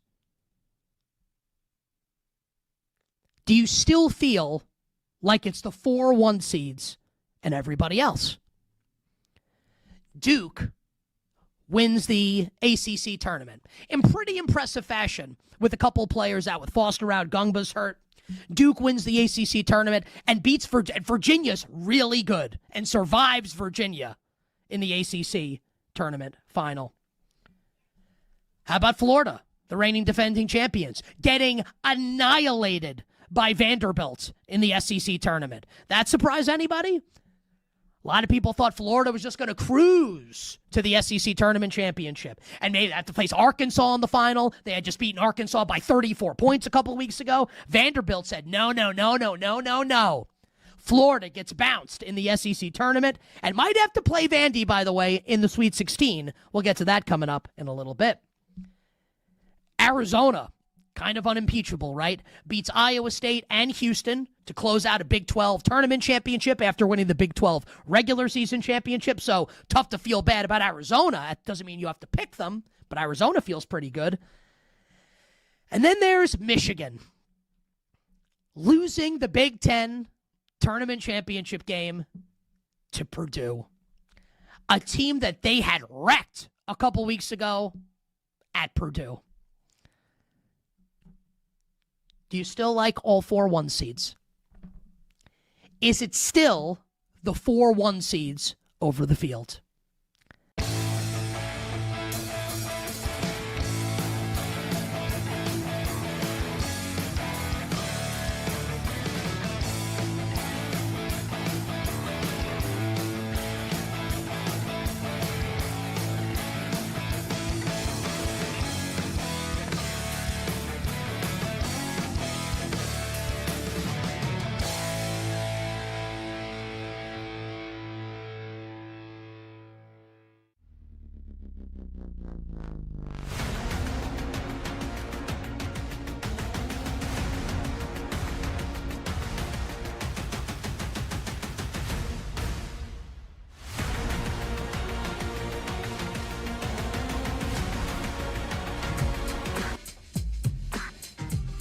Late games, loud opinions, and money time moments. BetMGM Tonight rolls on.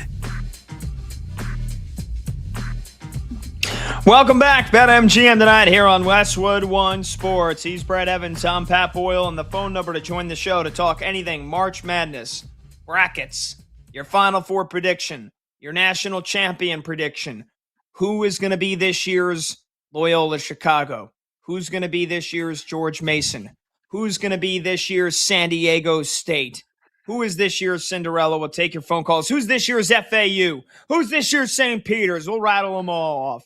310-840-4910 is the phone number to join the show. That's 310-840-4910. Or will there be no Cinderella? Last year, it was all chalk, baby. It was all chalk. 3 out of the 4 Elite Eights last year was number 1 versus number 2. And the only one that wasn't was number 1 versus number 3. All 4 1 seeds made the Final Four last year. Could we be staring at that again? Let's get to the Midwest region here. This is Michigan's region, Brad. And so, again, as we pull up our bracket here, if you're watching live on YouTube, if you're watching live on Twitter, you can check out the bracket with us. Michigan will await the winner of Howard and UMBC. Had the Terriers bark just like they did against Virginia a couple of years ago in the first ever 16-1. Georgia versus St. Louis is the 8 versus the 9. Texas Tech versus Akron, a very juicy 5 versus 12. Alabama, Hofstra, the 4 versus the 13. Tennessee, they await the winner of SMU and Miami of Ohio in Dayton. Virginia versus Wright State, the 3 versus the 14. Kentucky versus Santa Clara, a very good 7 versus 10. And then Iowa State versus Tennessee State, the 2 versus the 15. Before we get to any of these matchups here, Brad, you were talking to me in the break. We've got another update on Alabama. Aiden Holloway, their second leading scorer, who was arrested earlier this morning on a possession charge of marijuana, having over a pound with the not for personal use intent. What's the update? What's the latest on Alabama's second leading scorer, as we're wondering whether or not he's going to play this weekend? Yeah, Nate Oates had a very long quote on his radio show, Hey Coach, and he said they are not expecting him to be available for the first weekend of the NCAA tournament. So he's not suspended. He's not off the team for the entire NCAA tournament as of yet.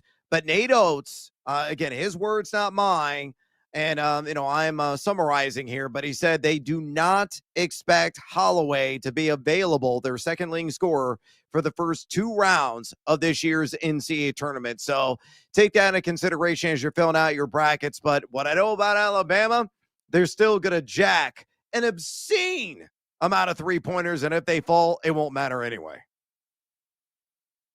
Oof, that's true. Yeah, now look, I know Nate Oates said that we're going to be ready for the Hofstra Pride. We don't want our guys thinking about anything other than Hofstra coming up on Friday afternoon. That game is going to be Alabama versus Hofstra. That one is in Tampa, Florida, so not too far of a travel for Alabama. They are double-digit favorites, but I think this was as high as 13.5. It's already come down to 11.5 here with the news of Aiden Holloway most likely not playing this weekend. And so can Speedy Claxton's guys, with Cruz Davis, their leading scorer at over 20 points per game, pull off the big upset, Brad? You don't seem to think so. Look, they're in the conversation. It's just as simple as this, folks. Alabama's going to live and die by the 3. Again, over 53% of their shots come from way downtown. What they're going to do is they're going to spot up. They're going to jack 3-pointers, whether they're open or not, whether they're toeing the line or they're 5 feet behind the line. That is their personality. That is their formula. And they got gunners all over the team. They got like 6 guys that are all shooting at least 35% from distance, and that's excluding Holloway. So they can absorb his loss and, take a lick and keep on ticking. As a result, and again, it's anybody's best guess, if those threes are falling. I will say this about Hoster. We had Dallin Cuff again on earlier, and Dallin and I did a show last night on the Field of 68 with the great Rob Doster. And before this Holloway news came out, Down and I were both on Hoster plus a 13.5. We thought it was too many points because the Pride are number uno, an effective field goal percentage defense of any NCAA team over the last 11 games, excuse me. So, yes, granted, it's not against the likes of a powerhouse conference like the SEC. They did that against Colonial or Coastal now, I should say, CAA action. But they did a tremendous job not only going out and defending the arc, where they only get over 29.6% during that span, but also scoring from the arc in their own capacity, when they're netting 40.5% from distance over the last 11 games. So you got defense, you got accurate 3-point shooting. Hofstra, if those threes aren't hitting, and what I mean by that is if it's anywhere south, let's say 35% in the game for Alabama, the Pride are going to be woof, woof, woof, live barking dogs. But if Bama's hitting like 36, 37% or greater in the game, flip the script and roll Tide. All right, let's talk tomorrow night, actually, first, or on Wednesday night, excuse me, because we don't have to wait long here, Brad, to find out if the committee got it right on Miami of Ohio, if all the debate for the last couple of weeks was worth it, if the Red Hawks can get themselves into the big dance and into the first round and out of Dayton. They'll have to do it against the SMU Ponies from the ACC. Do you think the committee got it right, putting Miami of Ohio in the first 4? And what do you think happens on Wednesday night? SMU, 6.5-point favorites. I think scoring is going to be absolutely prolific. Both these offenses are quite potent. I know Miami, Ohio. I think, by the way, the committee got it right. Not only with Miami, Ohio, but also with SMU. I have both these teams as my last 4 in. So kudos to Brad Evans. They actually got something right for once. So yes, I had the Red Hawks playing there in Dayton. This is going to be a home game for them. University of Dayton Arena, UD Arena. I think seats, it's one of the biggest venues in college basketball. They seat like 18,000. I think that thing is going to be packed to the brim. I really do. Oxford's not that far away where the University of Miami is, and they're going to show up in droves. And I think a lot of the other MAC schools are going to support their MAC brethren as well. I think Ohio roughly has 356 MAC teams, last I checked. So they're all going to drive. You'll probably get people that come from Columbus. You'll get people that'll be there in Dayton, even though they're in the A10. And they're going to show up, and they're going to be Red Hawk fans, to say the least, against SMU. So Andy Enfield's got a pretty good-sized mountain to climb here. He's got Boopy Miller, We'll see if BJ Edwards is dealing with the injury, is going to be back, and how well he's going to play is anyone's best guess. Defense is going to be optional in this game. You like scoring? This is a matchup for you. You won a game in the 90s? Congratulations. Again, this is a matchup for all those people that don't want an Iowa Hawkeyes game in the 50s. I'm looking at you, Monty. You were like old school Jerry Tarkanian, UNLV basketball, up and down the floor, breakneck pace, take my breath away. Q Berlin in the background, baby, Top Gun style. I'll take the over 164.5. And I think the Red Hawks cover 7.5 is too many points because SMU doesn't play any defense. Yeah. Great little monologue there, mini monologue. Yeah, look, and also they don't have an impressive win in a month. You know, they beat Louisville at home back on February 17th, and way back on, they beat North Carolina to kick off ACC play. Other than that, Brad, they've basically beat the bottom feeders of the ACC. And the only win they've gotten in the last 3 weeks here is Syracuse, who's terrible, who's god-awful. So I just don't buy this SMU team. And it feels like, then you start second-guessing when you're filling out your bracket. Because you're like, all right, it feels like everybody's doubting Miami of Ohio. But then all of a sudden you find out and you're like, oh, well, the betting splits tell me that everybody loves Miami of Ohio. So how do I feel about this game? I like Miami of Ohio, but am I about to fall into a trap here? They're playing a power conference team. Miami of Ohio hasn't played anybody. Well, you look at SMU, and I feel like they haven't really beaten anybody in the last couple of weeks. And like you said, Red Hawks, they can score 90. They average 90 points per game, and SMU averages 85. But, their shooting numbers have been way down here over the last couple of weeks. So I feel like I got to back the team that I've been beating my chest for here for the last couple of weeks, and that's Miami of Ohio. Let's go, Red Hawks. Prove everybody wrong or prove everybody right. Whatever side of the argument you find yourself on. Oh, man, this is a good one. All right, anyway, number 1 seed Michigan. I said earlier in the show, I think it's a disaster if they don't get to the Final Four. And why is that? Because I don't think Georgia or St. Louis are in their league. If they, that's who their second round opponent's going to be. No offense to Howard or UMBC. Then Texas Tech or Akron or Alabama Hofstra. If Texas Tech is good enough to get there without JT Toppin, having a player without, lacking him, you're not beating Michigan without him. If it's Alabama that gets there, like you said, could they beat Michigan if they go red hot from 3? Yes, but when they play the good teams, they often don't do that because good teams defend the perimeter. So I just don't see Michigan really getting tested until maybe the Elite 8. And if we go chalk and Iowa State gets there, I feel like Michigan does everything that Iowa State does, just a little bit better. The one big thing is if the Wolverines can't hang on to the basketball and if they turn it over, which is Iowa State's specialty, I just think Michigan is way too good. They're way too big and way too talented. And I think they're going to be ready for anything that comes their way. You hit the nail right on the head. The biggest area of concern for Michigan is protected the damn rock. They've turned the ball over at nearly 17% clip since February 1st. And you mentioned Iowa State. They're the best on-ball pressure defense in all of college basketball. Yes, they're even better than Houston. They're forcing a turnover on 21.5% of opponent possessions over the last 13 days. They have veteran leadership at the guard position there with Lipsey. Jefferson is one of the most efficient players in the country. He's going to make a big fat paycheck in the NBA. Might be a borderline lottery pick. And he got Momcilovic, who I feel is the best three-point shooter in this entire NCAA tournament. Folks, he's done over 48% from downtown. And we're not talking like, oh, he's only taking 2 threes a game. He's averaging like 7 jacks per game from beyond the arc. The guy is money in the bank.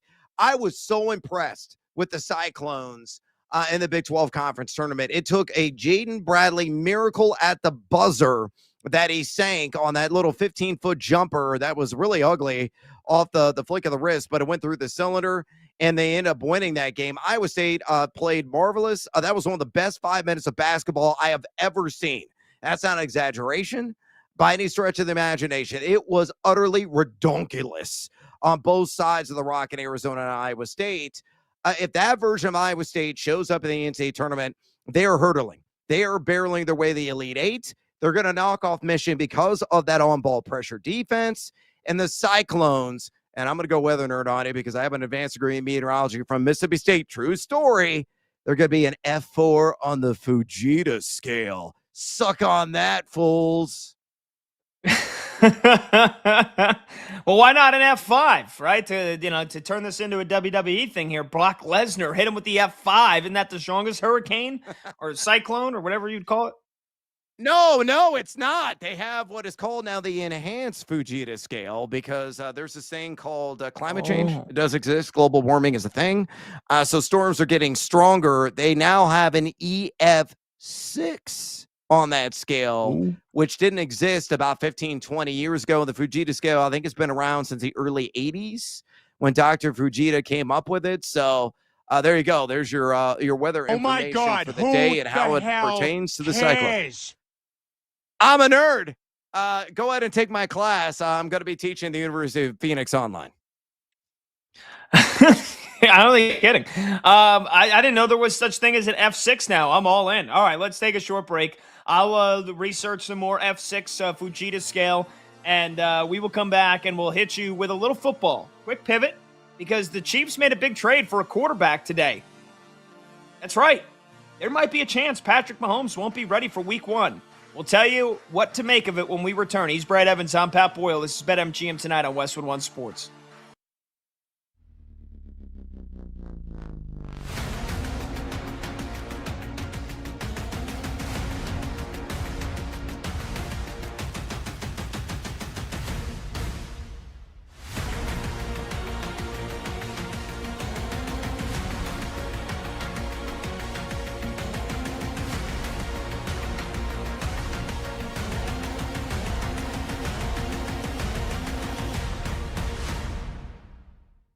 It all just kind of lands to me like this A.J. Brown trade is going to happen.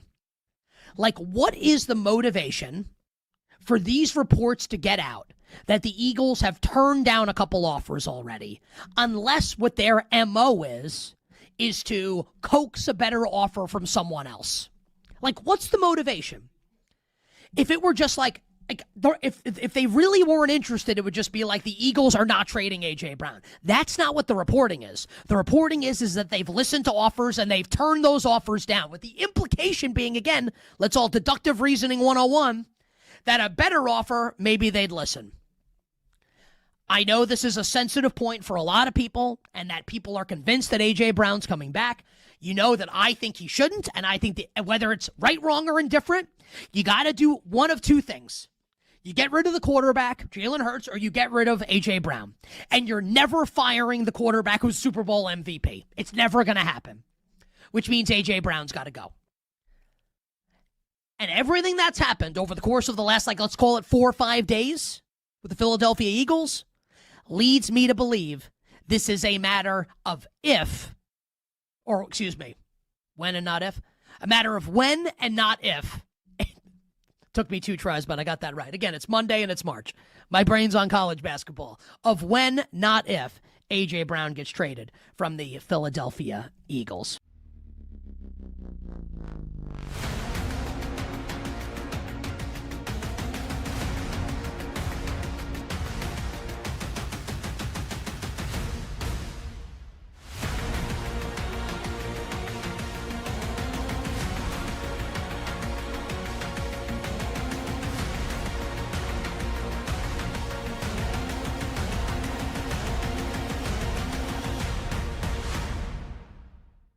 The 4 top teams are the field, something we talked about 2 weeks ago.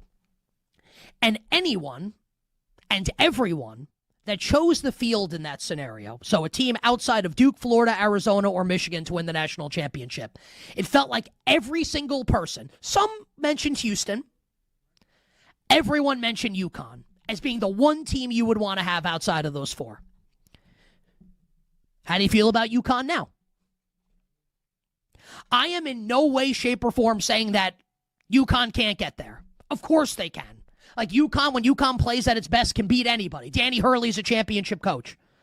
You know, you drop the regular season finale against Marquette, which is absolutely brutal, and St. John's wins the Big East regular season as a result, and then the Johnnies run them off the floor in the Big East championship game. How you feeling about UConn right now? Could UConn lose to UCLA? How about another question involving the Huskies? What if it's UConn against Tom Izzo and Michigan State in the Sweet 16? With Jeremy Fears, and I'll tell you what, all of UConn's guards better wear cups in that game because he's coming to kick you in the junk. That's his favorite thing to do. Who wins that game? Izzo or UConn? Oh, it is fascinating.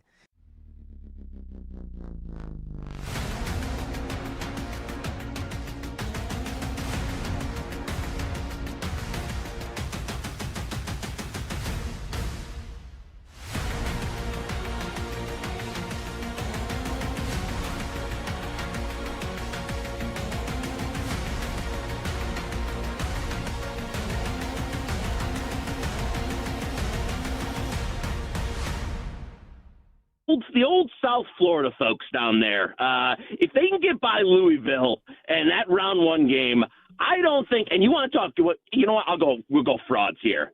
You can get that Tom Izzo, Mr. March out of here. I think they're going out. Wouldn't even be surprised if North Dakota State gives a competitive game.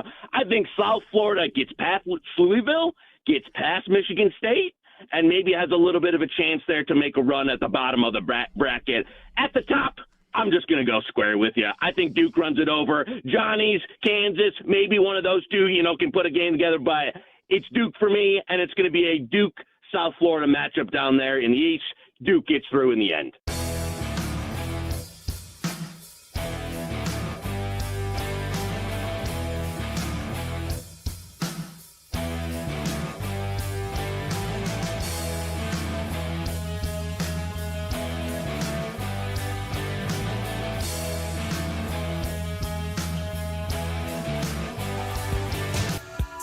Every score, every swing, every sharp take. BetMGM tonight continues with Brad Evans and Pat Boyle.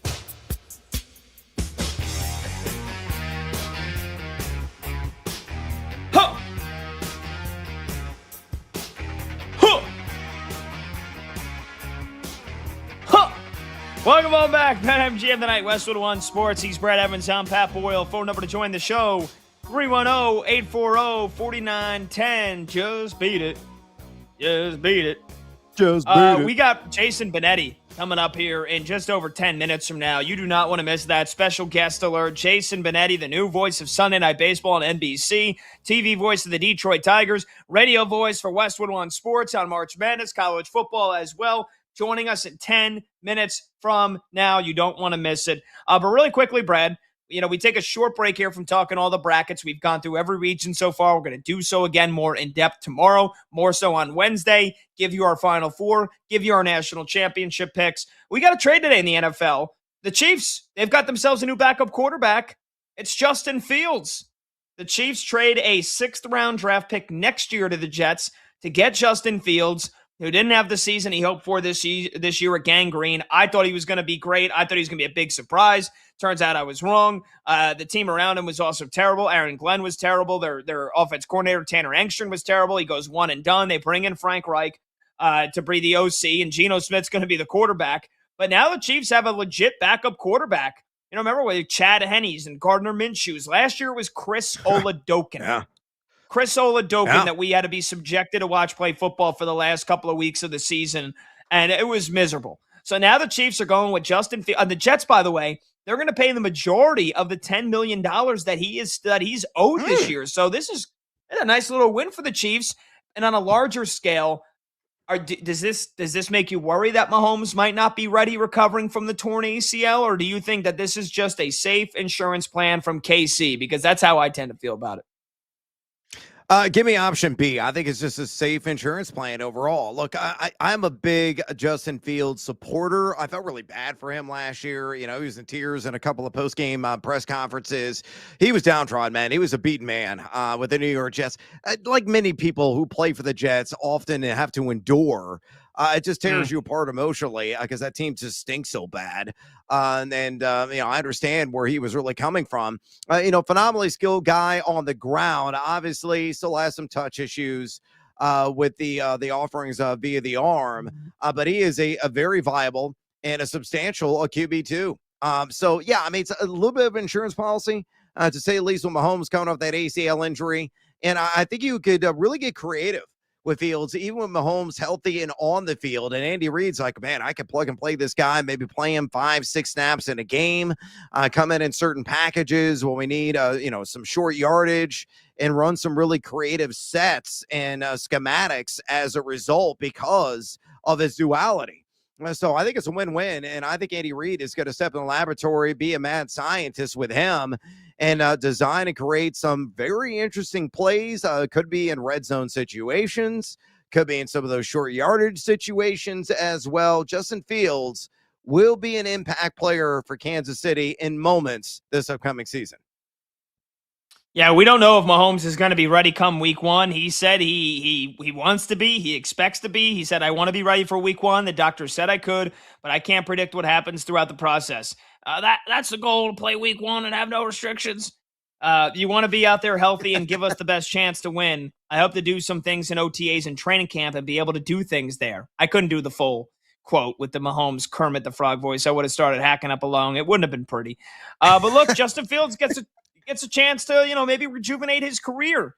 Let's not forget, Sam Darnold had to go to San Francisco and be Brock Purdy's backup for a year. Ultimately didn't end up getting an opportunity other than week 18 when the meaningless last regular season game. And so you would hope as a Chiefs fan that Justin Fields never sees the field other than that if it's a blowout in favor of the Chiefs. But, learning behind Mahomes, learning in an Andy Reid system. Remember, they brought back Eric Bieniemy to be the offense coordinator here. Maybe that could serve Justin Fields well. But yeah, ultimately, I think the Chiefs, they just had to get a different backup quarterback. Minshew goes, elsewhere to Arizona. You couldn't have Chris Oladokun again be your backup option. Even if you don't think Justin Fields is that good, he's at least better than what the Chiefs had in their quarterback room. So you have to do this, because if Mahomes would have went down again, the season's over. Now you at least have a capable backup quarterback that you can at least draw up some plays, getting him out of the pocket, using his legs, getting him on the run. But again, this comes down to whether or not Mahomes is going to be ready week one.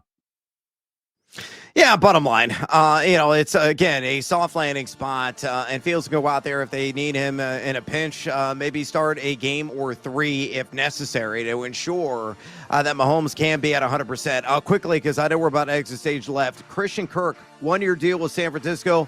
Excellent signing by the Niners. The slot man's got a new home. There you go. Jason Benetti's up next.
The take and the bet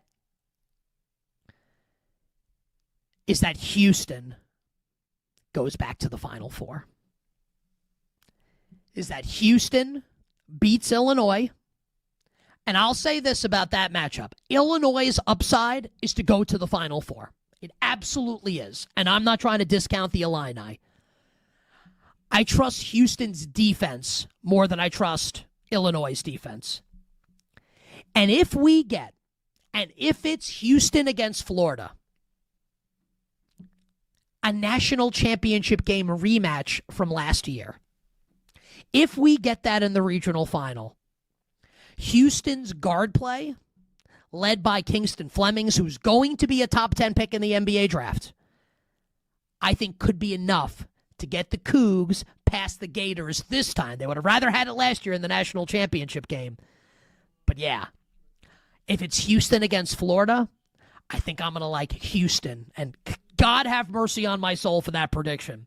So I'm contemplating Houston to the Final Four out of the South.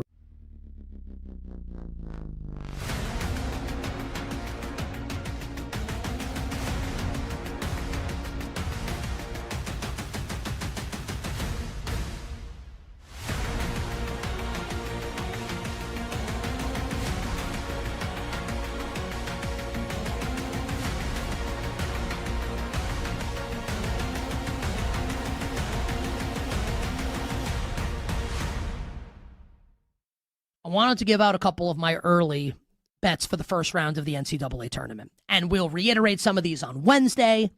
And not all of these have been placed yet by yours truly. But this is kind of where my head is at the moment right now as it concerns betting first round games in the tournament. You know, it should go noted for people. Joey Knish, who joined us last hour on the show, is a professional bettor. I am not. So when Knish says that he thinks Miami, Ohio is going to be the public dog, and everyone's going to love Miami, Ohio, and he thinks SMU is going to stomp him out, it goes noted that the pro bettor likes SMU, and me, the non-pro bettor, likes Miami of Ohio to cover. Make of that what you will. I do like North Carolina against VCU, even without Caleb Wilson for Carolina. I still like the Tar Heels to get past A-10 champion VCU. I like Georgia against St. Louis. I do not like the way St. Louis ended the season, losing to Dayton in the A-10 semis. Georgia -2.5 against St. Louis. Bennett Sturts in Iowa money line against Clemson. And just from being on social media last night and seeing a bunch of people I really respect, it feels like they all like Kansas against Cal Baptist. That number's up to 14.5. Good enough for a bunch of pros. Good enough for me. Rock Chalk Jayhawk KU against Cal Baptist.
The day shuts down. The games light up. This is BetMGM Tonight on Westwood One Sports. Hello! Welcome on back to BetMGM Tonight here on Westwood One Sports. We bid adieu to Brad Evans, and that means we've got 2 solo hours here to plunge forward with on this Monday night. March Madness is just about upon us. I'm Pat Boyle, and we are brought to you by BetMGM. Make it legendary. Download the app today. Please gamble responsibly. You can watch the show live on YouTube. Just search BetMGM Tonight and hit that subscribe button. You can watch the show live on Twitter at BetMGM Tonight. And you can listen to the show on the Westwood One Sports app, the Odyssey app, SiriusXM Channel 375, and hundreds of local affiliates throughout North America. It is now my pleasure and my honor to welcome in our next guest. He is the new lead voice of Sunday Night Baseball on NBC. He calls Detroit Tigers games on TV. He will be calling NCAA tournament games here on the Westwood One Sports app for Westwood One for March Madness coming up in just a couple of days from now. And he is the great Jason Benetti. Jason, it's Pat Boyle. Thanks so much for joining us, man. How are you? Good, Pat. How are you? I'm doing great, man. I mean, I feel like, I'm counting down the days on my advent calendar, waiting for Santa to come down the chimney and bring us some March Madness games here. But let's start with a little baseball, shall we? So You are now the new voice of Sunday Night Baseball on NBC, and you're still going to do Tigers games. I can't imagine how busy your schedule is going to be over the next few months, but I get what excites you the most about being the voice of Sunday Night Baseball this year? Yeah, like there are a lot of really cool, fun parts of it. But I did the Sunday leadoff thing with NBC in 2022, and we used a lot of the local analysts for that. And then doing it this year and in the future, NBC has a great feel for what works in a booth. I mean, they have been a smash of a success with Robbie Hummel, Austin Rivers on the benches in the NBA. I think that's gone really well.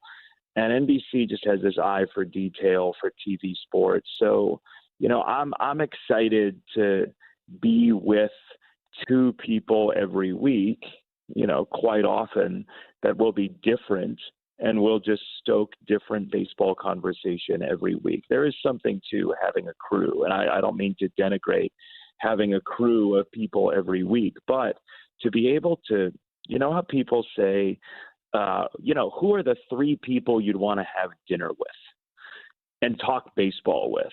Like, we get to do that every week. We get to have a random dinner table of people to talk baseball with every week. And that's exciting to me. And it's going to be a different conversation every week, which I think is fun. Yeah, there's that. And how does that, just from a play-by-play standpoint, when you work with somebody every day or you work with somebody every week, you get used to them. You build that chemistry. You know when the other person wants to speak and when to go out. I guess if you're working with Bill Raftery, he'll just elbow you over and over again until you let him speak. But working with two new people every week, does that bring challenges? Is that something, like you said, you've done it before? But now that you're going to be doing it every single Sunday for Sunday Night Baseball, I guess is that going to take a little bit of getting used to? Two new people next to you that you have to prepare for their style and their team's conversations like anything else. I think about it in some ways like getting on a new roller coaster. It's gone through inspection. That it's going to be twists and turns that you haven't felt before. But that the structure is sturdy. That people have ridden it before.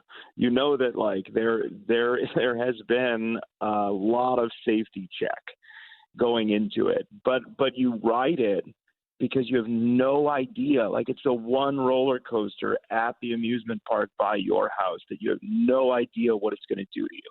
You have no idea what it's going to hit you like. And I think that's the fun for the audience. And for me, instead of knowing who my partner is and knowing exactly what their wheelhouse is and falling into a bit of that, like, oh, I know where he's going or she's going, this is, oh, there's something new around. There's a dark corner here. Let's see what we have. Let's see what's going on here. So I think it fires my brain in a different, exciting way. And I hope, and I think the plan is that for the audience, you're going to get something every week that you haven't seen before. Yeah, that's a good answer.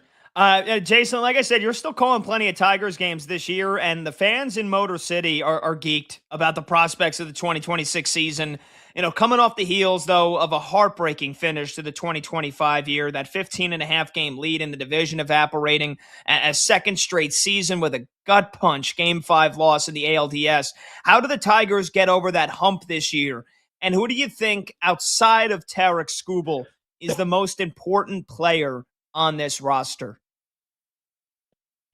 Yeah, it's a tough one because they're really not that kind of roster where one person puts you over the top, although Skubal really does the trick on certain nights. Although, 2024, the funny thing about what you're saying in 25 is 2024, when they made that if ridiculous run, they lost Skubal starts against the Rockies and Athletics in September and then basically won every other game.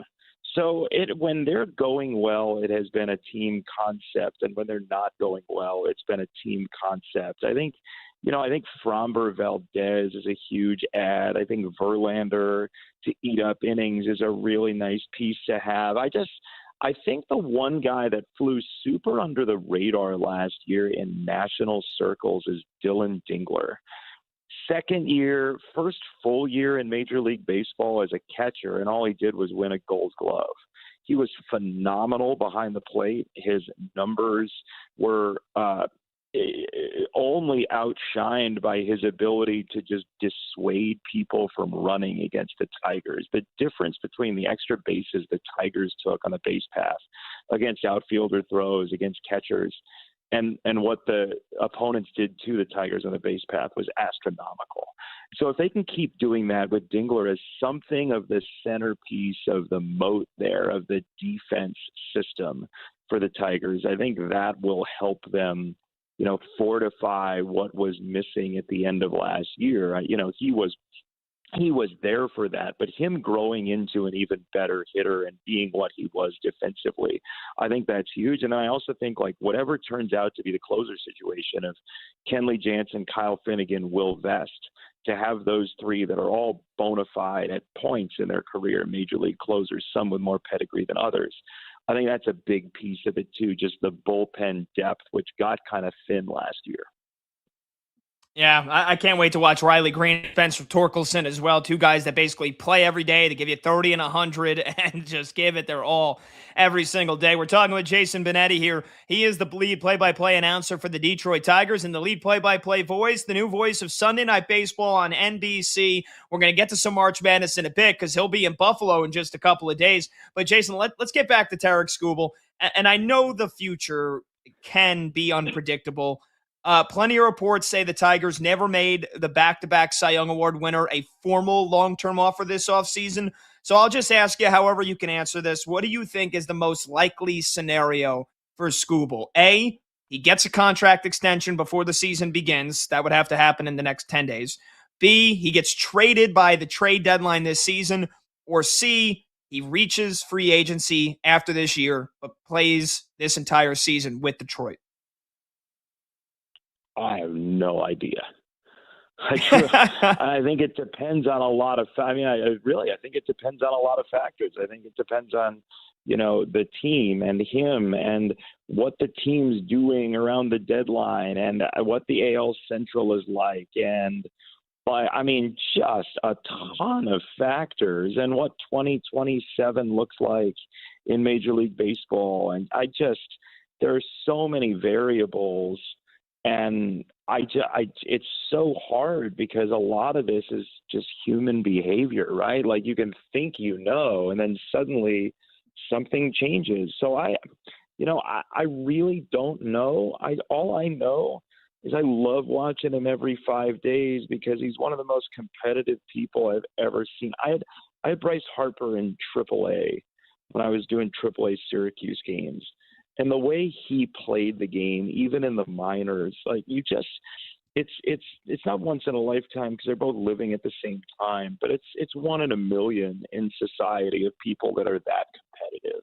And so, I love the guy. I love watching him pitch. I love narrating his games. And, I have no idea where it's going to go. And that's a fair answer. It's absolutely a fair answer. Jason, you were with the White Sox organization for about 7 years. That's an organization that has really gone through some tough times lately, and the fans are really down on ownership and the front office on the South Side. Do you think that's a fair assessment by the fans, or is there something they are missing? Do I take calls? I don't.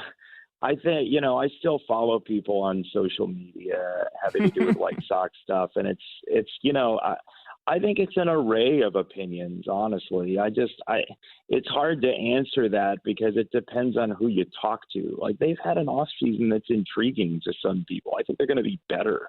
So, it's a point in time. And all I will say is when my first game with the Tigers was at Guaranteed Rate Field. And that organization did not have to do, after the first inning, anything having to do with me or thanking me for my 8 years there or whatever it was. And they did. And I thought it was a really classy move. Considering I left and they let me go after with a year left on my contract after I asked. So, I have nothing but kind things to say about how they've handled all of this. And so, I don't know how fans feel, honestly, across the board, because I think there are some people that are kind of up on their off season. Yeah. Yeah, it's a good answer. Talking to Jason Benetti here, play-by-play voice of the Detroit Tigers and the lead voice of the new Sunday Night Baseball on NBC, which is just around the corner. But Jason, speaking around the corner, on to March Madness. You're calling games right here on Westwood One Sports, which you can listen to on the Westwood One Sports app, just like you listen to this show. You'll be in Buffalo with the great Sarah Kustok this weekend. You guys will get a look at the Michigan Wolverines on Thursday night, one of the top 4 teams in the country all year long. What do you think is most impressive about Dusty May's squad? And do you think they're likely headed to the Final Four in Indianapolis? We saw all 1 seeds get there last year. Yeah, they're an interesting team right now. And I never thought I would see a game where people picked on Morez Johnson Jr., but Trey Kaufman-Renn targeted him for a stretch in that game yesterday. That Morez Johnson is one of the 3 guys on the all Big Ten defensive team for Michigan. They have been unreal in certain lineups defensively, like otherworldly. And Yaxel Lendeborg is so long and can defend point guards. The thing that most interests me in them, and I do think they can make the Final Four, I mean, even with the injury to L.J. Kaysen, but that's where my mind goes. Raph and I had the Illinois game when L.J. Kaysen got hurt, and he made a couple of threes early in that game, and he is a really nice shooting piece and flex guard off the bench that they don't have. And so I just wonder, as you get deeper into this tournament, what exactly it looks like if they need another guard, because they basically have 8 guys at this point. And I just wonder if they're deep enough. You lose one of your 9 rotation guys in this tournament. It's hard. We saw it with Chucky Hepburn in Wisconsin a couple of years ago in tournament. That's really difficult. But you know what? Like, you look at Michigan's road, and I think St. Louis is dangerous. They have faded some down the stretch here. They're dangerous, but the 4th seed in Michigan's region is Alabama, and we know what happened with Alabama today. So they're down their 2nd leading scorer, and so then you look, and like the 2 is Iowa State, who's a really, really good team. Like, I would love to see Michigan Iowa State in the Elite 8. I think it would be a phenomenal defensive basketball game. But, I believe in Michigan as a possible Final Four team still, but the L.J. Kaysen injury does worry me. Yeah, without question. And like you said, I think their lack of not lack of a bench, but missing somebody like L.J. Kaysen, that was a big factor in the game against Purdue yesterday. Jason, a lot of college hoops fans think this tournament will be very chalky, just like last year, where the Elite 8 was all 1 versus 2 seeds, except for one region, which was a 1 versus 3.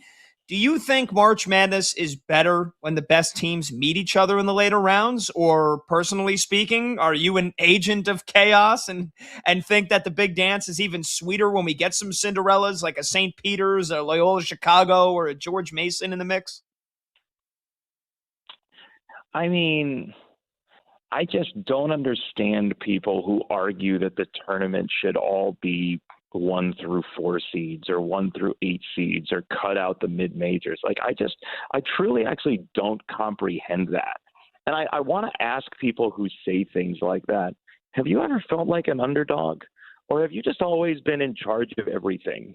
And you've always, like, have you worked for anything? Have you ever been in a scenario where, like, things have been difficult or you've been underfunded or whatever? Like, I like when underdogs are viable. I think it's fun. I think it's what we want in our country, personally, is we want somebody to be able to have success and have it come out of nowhere. I mean, like, how many 1 versus 4 matchups do you go watch on YouTube and say, like, oh, I'm going to go relive that moment?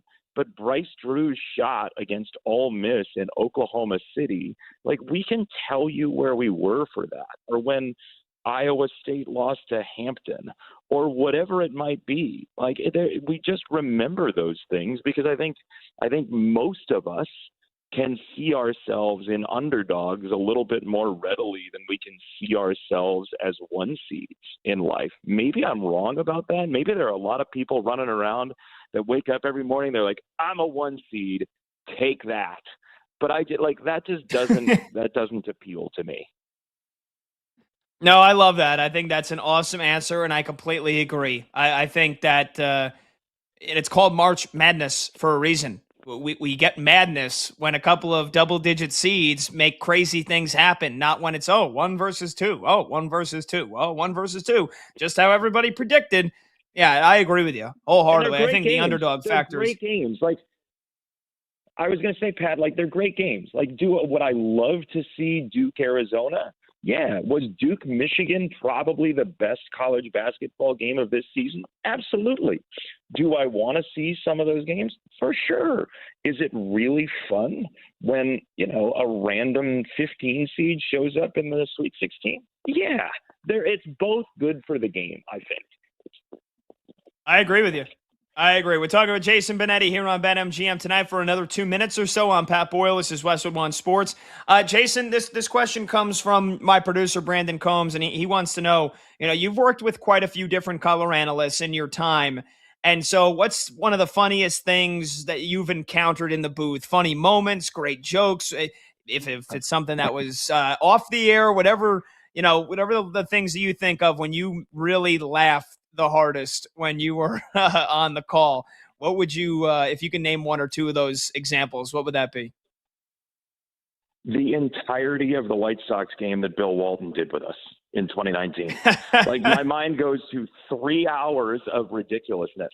I mean, so the first foul ball in that game, the late Bill Walton, our former colleague on Westwood One, the great, great human being that he was, he shows up.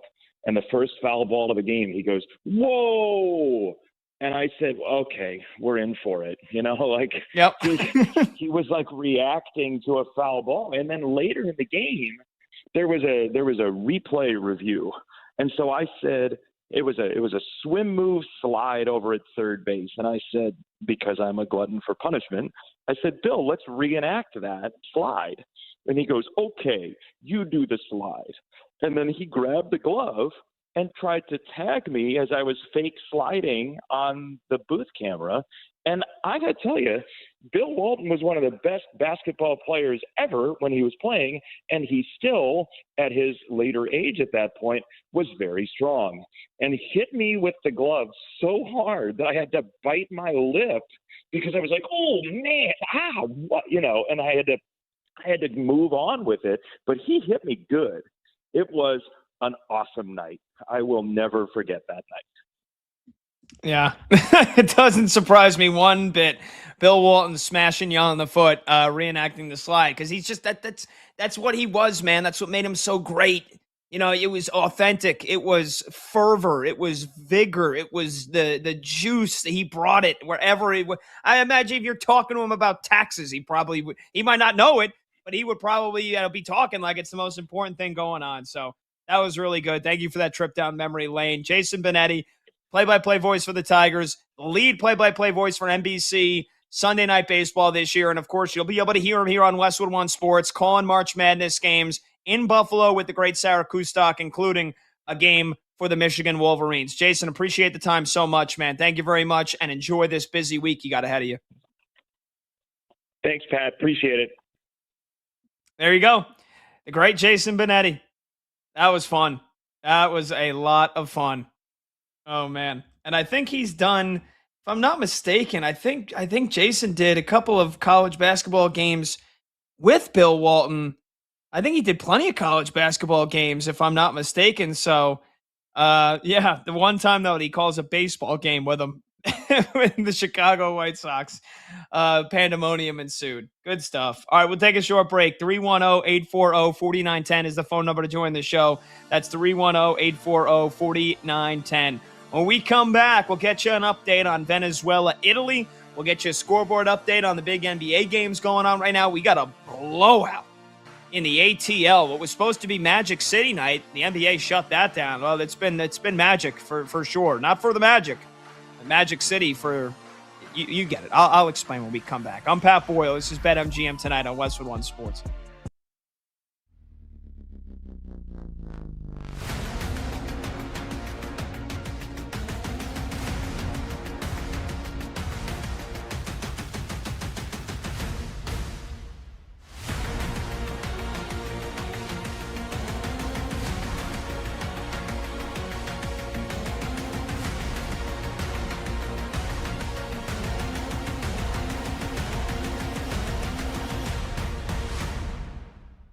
Now, all reports seem to indicate that Mahomes is going to be ready for week 1. It's also March 16th. So we don't know how this is going to go. Maybe Mahomes will be ready and he'll be ahead of schedule. Maybe the Chiefs will look to play it safe with the greatest quarterback that's still playing on the planet. Justin Fields is miscast as a starting quarterback. And I caught a ton of flack last year. Do you all remember? Do you remember when there was that Justin Fields injury scare in training camp? And people melted down like this was like Josh Allen or like Lamar Jackson, like tweaking a leg. Oh my God, season's over. Newsflash. If Justin Fields is your starting quarterback entering the season, and it's not because the starter's hurt, your season's already over. So Justin Fields is not a starting quarterback in the NFL. But that doesn't mean he shouldn't be on a roster. It doesn't mean he's not one of the 64 best quarterbacks in the league. I just don't think he's one of the best 32. Best 64? Absolutely. And we saw that in Pittsburgh a couple years ago, where he did really well to begin the season before Russell Wilson took over. And you can certainly make the case that and you could make this case with any quarterback with this coach, right? That Andy Reid is an awesome coach to kind of coax that out of a quarterback like Justin Fields. Now, maybe Fields never plays, right? Maybe he plays in week 18 if the Chiefs have everything wrapped up. I'm projecting, right? But maybe the Chiefs need him to start a couple games to begin the season in a like 1 or 2 game scenario until Mahomes is ready.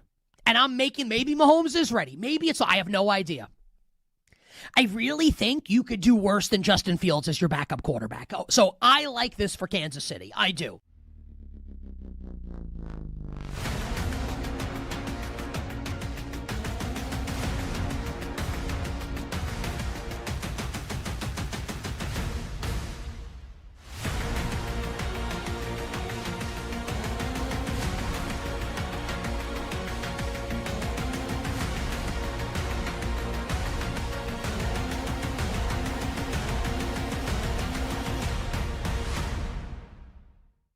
Do you still feel like it's those 4 teams?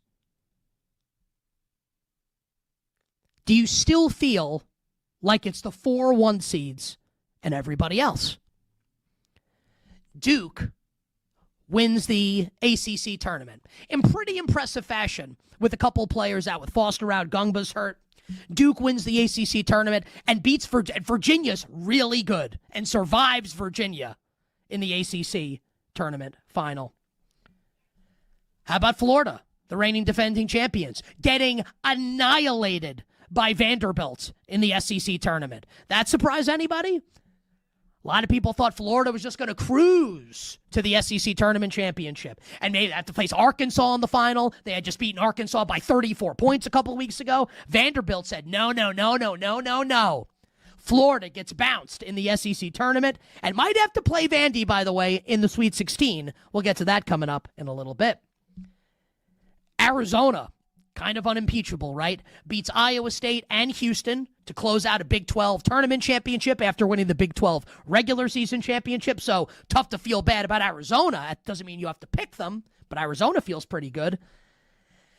And then there's Michigan, losing the Big 10 tournament championship game to Purdue, a team that they had wrecked a couple weeks ago at Purdue.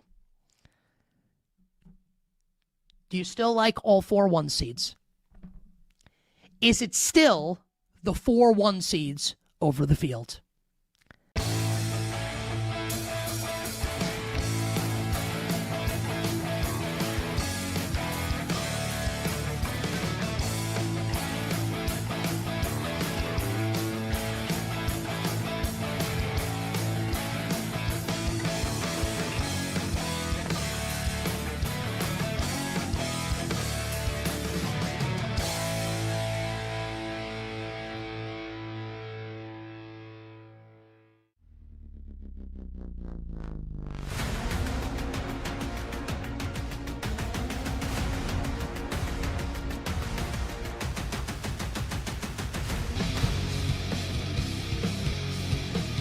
When the game goes live, the conversation turns up. BetMGM Tonight continues now.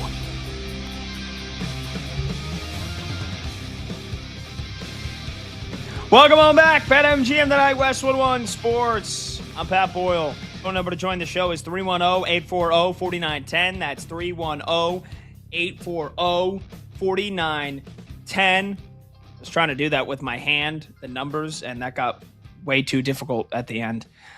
Huge shout out to Jason Benetti. That was a great interview, very fun interview, including his answer on why he likes when underdogs win in March Madness. You ever felt like an underdog in your life? You ever had, you ever had a job that was underfunded, or find yourself in a difficult situation where you feel like people tell you can't do something? That was awesome. That was a great answer. It was a great interview. If you missed it, check it out on the Odyssey app. You can rewind, download the BetMGM Tonight podcast. You can listen to it. So huge shout out. Thank you again to Jason Benetti. Make sure you listen to Jason this week before he kicks things off as Sunday Night Baseball on NBC. He'll be in Buffalo. You can hear him on the Westwood One Sports app. You can listen to every March Madness game on the Westwood One Sports app. And he'll be calling games in Buffalo alongside Sarah Kustok. They will have, I'll give you the full games that they've got. I know they got Michigan, but in that region in Buffalo, that's Thursday, they'll have South Florida, Louisville at 1:30 p.m. Eastern. Then they'll have North Dakota State, Michigan State. Then they'll have Michigan versus the winner of Howard and UMBC. And then they'll have St. Louis versus Georgia. So 4 games in the span of about, 11 hours? It's going to be a busy day. And then they'll do it again Saturday with 2 more games to bring us to the Sweet 16. So make sure you listen to Jason Benetti and Sarah Kustok call those games on Westwood One Sports. Okay, phone number to join the show is 310-840-4910. Let's get a World Baseball Classic update here. But first, a message from our friends at BetMGM. The world's top baseball stars go head-to-head in the WBC. Join the excitement and make your WBC moment when you bet with boosted odds. Activate your Odds Boost token for any World Baseball Classic bet, and you'll receive a bigger payout if your bet wins. All right, Venezuela's made a game of this thing. It looked like Italy had a chance to break it open early, but it's 2-1.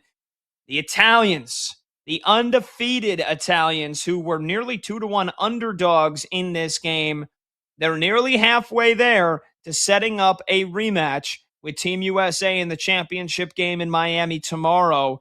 But right now, Venezuela's got the momentum. So, I've had an eye on this game for most of the show so far. And that bottom of the second inning was really the opportunity for Italy. They knocked Venezuela's starting pitcher, Kaider Montero, out of the game in the bottom of the second.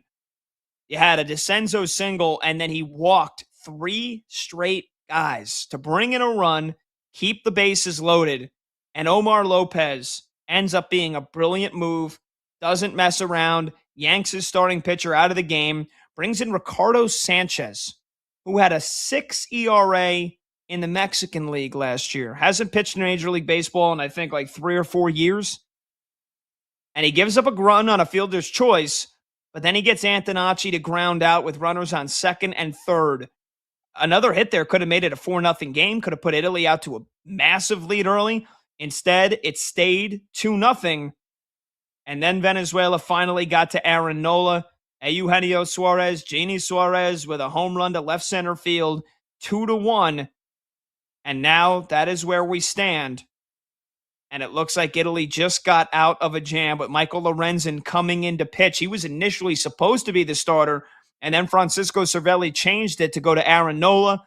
Nola comes out after his 4 innings, and Lorenzen gave up a leadoff walk, which the Cardinals sin. But he ends up getting out of it. Michael Garcia just grounded out to short to end the inning. So we go to the bottom of the 5th. Italy leads Venezuela 2-1. I thought there would be a lot of offense in this, and maybe there will be now that we've gotten to both bullpens here. But so far, it's turned into a couple of jams that the pitching staffs have gotten their way out of here. Italy holding on, leading Venezuela 2-1, bottom 5. The winner plays Team USA in the championship game tomorrow. And I just got some thoughts on that USA game yesterday because it was incredible. It was incredible. It was everything you want to see in a high-profile game like that. 2 juggernauts, the USA and the Dominican Republic, going at it. You got a couple of home runs in the 4th inning. Gunnar Henderson and Roman Anthony, go deep off of Severino and Soto after Junior Caminero launches one off of Paul Skeens in the 2nd inning. And when Junior Caminero hit that home run, I was like, oh boy. I was like, is the great untouchable Paul Skeens about to get lit up here? And, Paul Skeens didn't have his best stuff last night. Now, again, I get it. It's essentially spring training. These guys aren't even fully warmed up. They're not pitching more than 70, 75 pitches. But Paul Skeens showed you why. He's a Cy Young Award winner. Paul Skeens showed you why he's a top 3 pitcher on the planet. I still think Tarek Skubal, he's won back-to-back Cy Youngs. He deserves the nomenclature of best pitcher on the planet right now, but Paul Skeens is right there with him. And maybe if he wasn't pitching for the Pirates and we got to see him pitch in the postseason, maybe we would be thinking I would be saying otherwise. But, even on a night where Paul Skeens didn't have his best stuff, he's struggling with his fastball command for a little bit. He gave up 6 hits. He only had 2 strikeouts. He still only gave up that 1 run. The 1 mistake to Caminero, that was it. And so that was huge. For him to not get rattled by that moment, in Miami, and you got half the crowd split between the USA and the Dominican Republic, that was great. The bullpen comes out and just does a bang-up job. Roberts, Jax, Bednar getting out of that jam in the 7th inning was monstrous. And then Whitlock and then Miller closing it down.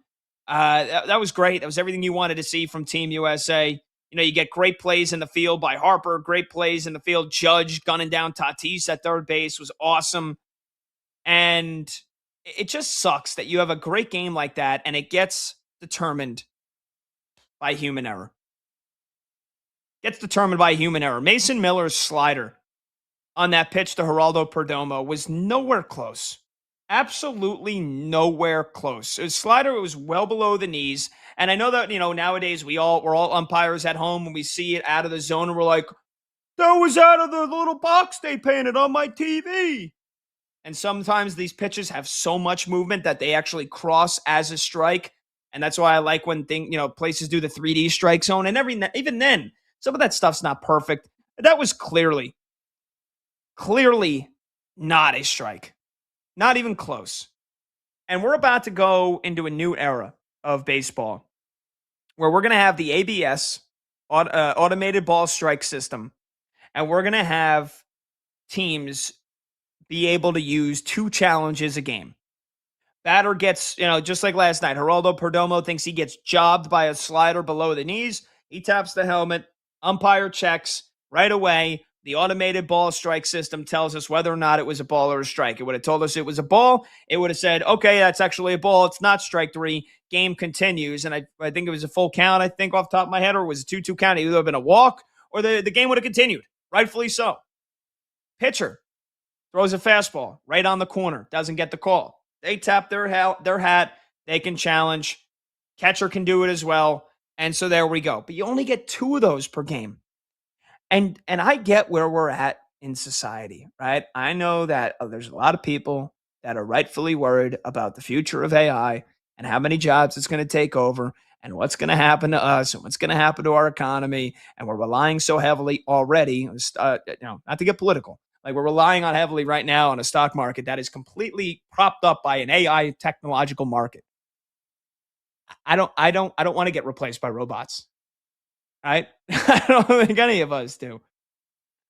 But when it's something that is so simple, where we can protect ourselves from the human element of the game, we can protect ourselves from terrible umpiring, terrible officiating, just flat out getting calls wrong. I mean, Armando Galarraga's perfect game got ruined by Jim Joyce because he literally was staring right at the most obvious call in the history of baseball and ruined a perfect game. Like last night, that game shouldn't have been decided by that. It was a great game.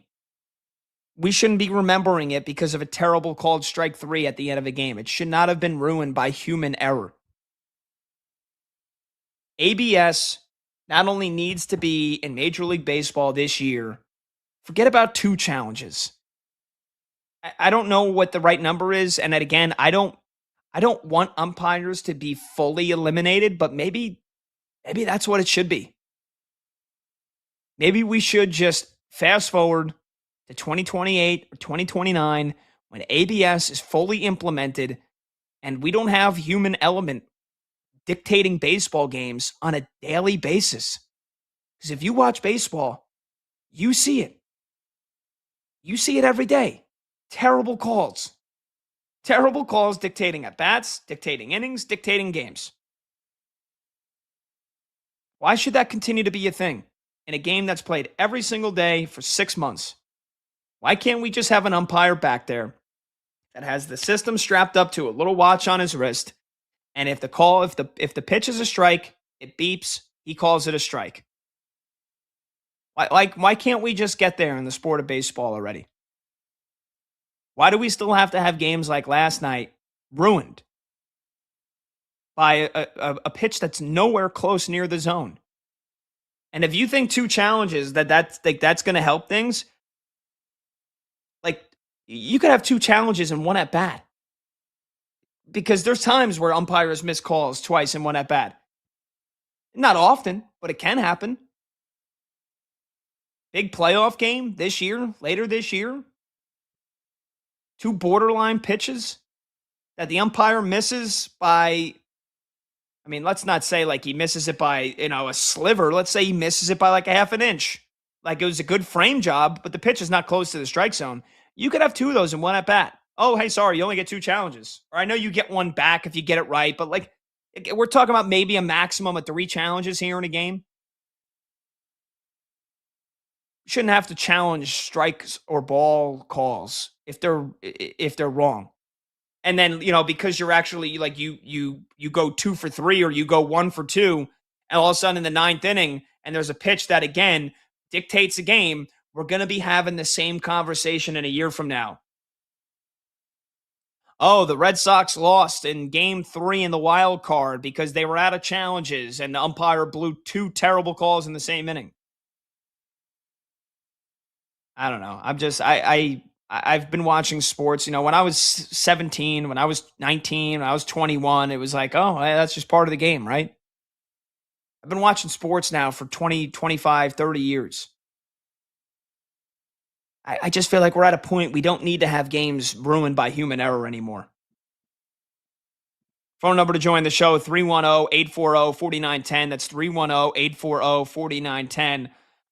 Let's get the thoughts from our video producer, Monty, and our producer, Brandon Combs, because Monty says the human error that determined the game was the Dominican Republic's inability to score with runners on base many times before. That's true. That is true, Monty. But also, they then, like that shouldn't be a reason to say, well, hey, we don't need ABS. Umpires should remain because you know what? The DR should have scored before that. Okay, but they didn't. They had a runner on third. That shouldn't have been strike 3 on Perdomo. He should have gotten another chance to be able to single that run home and tie the game, or it should have gone to the next batter. Our producer, Brandon Combs, says in our show chat, 1,000%, but also the automated zones are long overdue. Bad zones change at bats and approaches throughout the game. Monty said, just don't be saying it cost them the game because it can't be boiled down to just that. And our producer, Brandon Combs, said it cost them the opportunity to make up for failing the rest of the game. True. That's true. Because that's a lot of, took in a lot of social media today and a lot of people that were, tweeting about the game and all this and, oh, well, DR, they should have scored. Oh, they shouldn't have ran themselves out of innings. Oh, they should have, did this. Okay, but that doesn't mean that they get a terrible strike three called on them. I don't know, that's just me. Anyway, this tournament's been a smashing success here.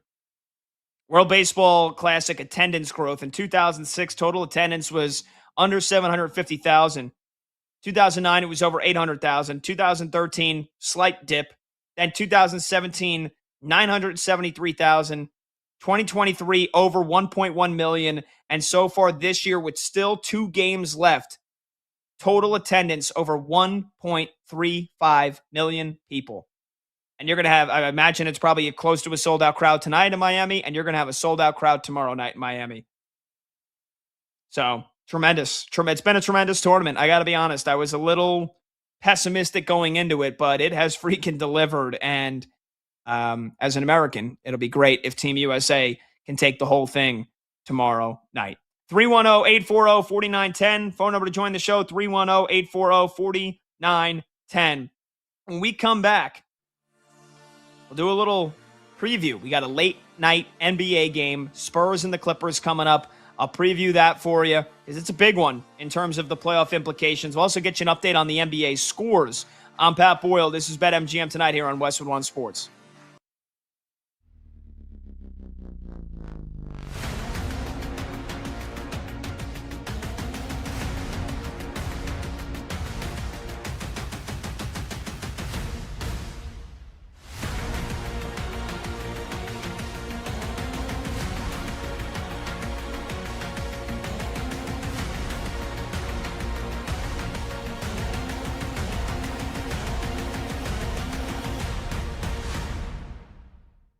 It all just kind of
When the game goes live, the conversation turns up. BetMGM Tonight continues now.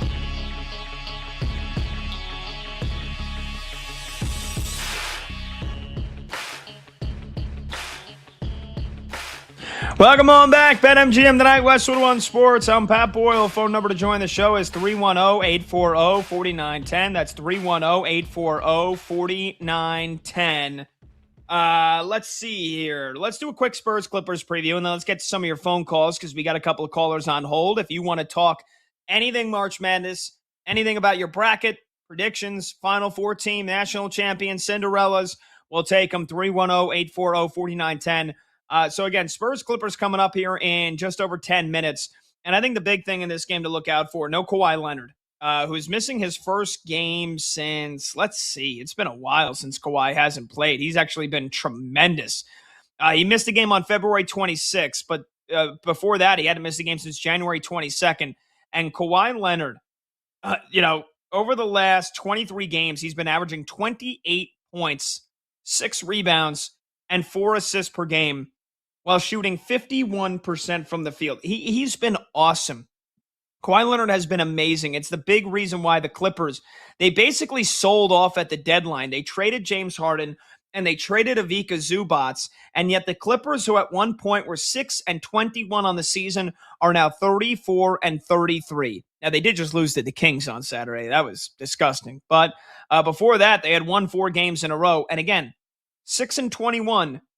Since then, they're 28-12. They're one of the best teams in basketball over the last 2 months. They were one of the worst teams I've ever seen in the first 2 months of the season. But Kawhi Leonard is out, and that's a big absence because he's been playing like he's prime Kawhi here lately. So they're playing the Spurs, and I don't know how the Clippers score a ton of points tonight, because they've actually been a top 5 rated offense over the last 15 games. And like I said, Kawhi has been the biggest reason for that. They got Benedict Mathurin in that trade from the Pacers with Ivica Zubac, and he is awesome playing for this team, coming off the bench, just basically driving to the basket 15 times a game, getting to the free throw line, challenging defenses, keeping them on their toes, really making them defend.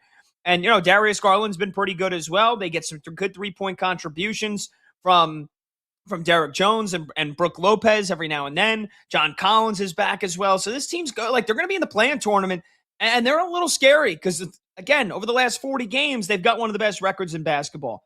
But when Kawhi Leonard has missed a game so far this year, which I think this is his 13th game he's missing, the Clippers all of a sudden become a bottom half of the league offense. And a lot of that was from the beginning of the season for sure. But I still think you go up against a top 5 defense like the Spurs, I'm not sure how the Clippers generate a ton of offense tonight. And even, somebody like Benedict Mathurin, who you're thinking, oh, well, he's going to go off. He's going to have a huge role without Kawhi. Again, what his game is suited for, what his game is perfect for, like that, the Spurs defend that well. The Spurs defend the rim well. They defend the 3-ball well. And so I struggle to see how the Clippers, get to their team total tonight, which is 112 points. That's 1 point less than their season average. The Spurs played the Clippers 10 days ago when Kawhi played, and they held them under their season average. Now Kawhi's not playing. So I think it's going to be tough for the Clippers to score tonight. That would be if there's a play you're looking to have for this game, that's what it would be for me. Clippers under their team total points, which is 112.5. Which is 1 point less than their season total. So that doesn't make a lot of sense to me. Then again, it is the NBA. They could come out and hit 25 threes tonight, and I could look like an idiot. But if you're looking to have a play on that game, that's what I'd be going with.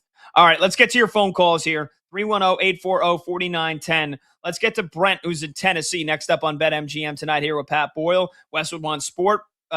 Brent's on line 1. Go ahead, Brent. Hey, man, how you doing? Appreciate doing good, brother. How are you? I was just curious about the baseball classic. You were talking about how human error. You didn't enjoy human error in the game, and I played baseball for a long time in my life, and I feel like it's a very big part of the game. And it goes both ways, but I also think the way you handle it is kind of a part of the game. You know what I mean? So just curious about your take on that, and I'd love to hear your opinion on why you don't like the human error part. Yeah, hey Brent, I appreciate the call, man. And my thing, and I played college baseball too. So I played baseball for 20. Well, I didn't play when I was 2 years old. I stopped playing after college. So I played baseball for like 16, 17 years. I played in college, and I just think that just because something has always been this way doesn't mean it needs to continue. It's like, oh, it's always been this way. We've always had umpires who, like sometimes they get the call right, sometimes they get it wrong. So it's like, yeah, of course, reacting to a bad umpire's call, having a good mentality, not allowing it to defeat you is huge. But also, like, if we can get the call right most of the time on a strike or a ball, we should get it right. That's just how I feel in sports. I don't like watching games that get ruined because of human element. We come back with a little hot or cold. More of your phone calls next on BetMGM tonight.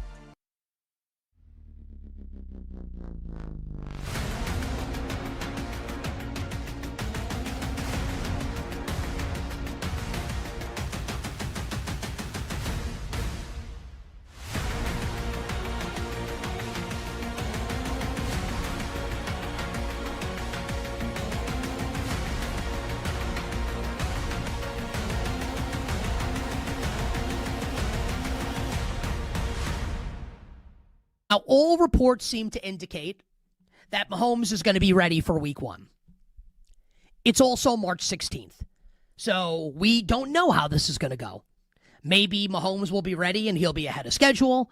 Maybe the Chiefs will look to play it safe with the greatest quarterback that's still playing on the planet. Justin Fields is miscast as a starting quarterback. And I caught a ton of flack last year. Do you all remember?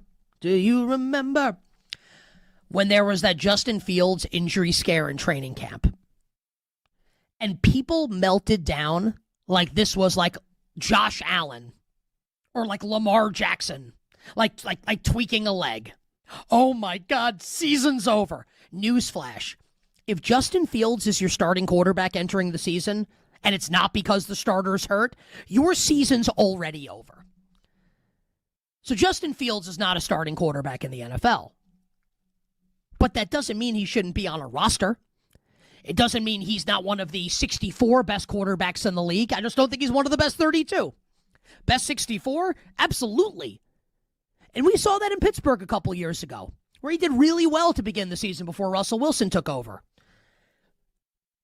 And you can certainly make the case that and you could make this case with any quarterback with this coach, right? That Andy Reid is an awesome coach to kind of coax that out of a quarterback like Justin Fields. Now, maybe Fields never plays, right? Maybe he plays in week 18 if the Chiefs have everything wrapped up. I'm projecting, right?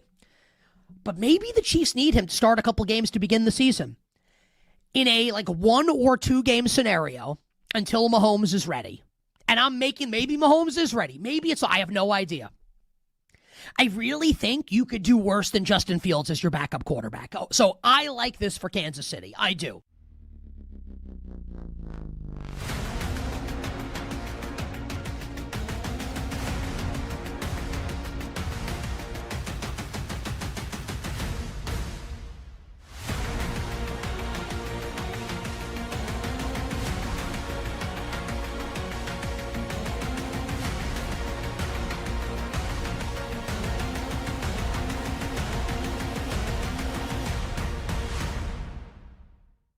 Do you still feel like it's those 4 teams?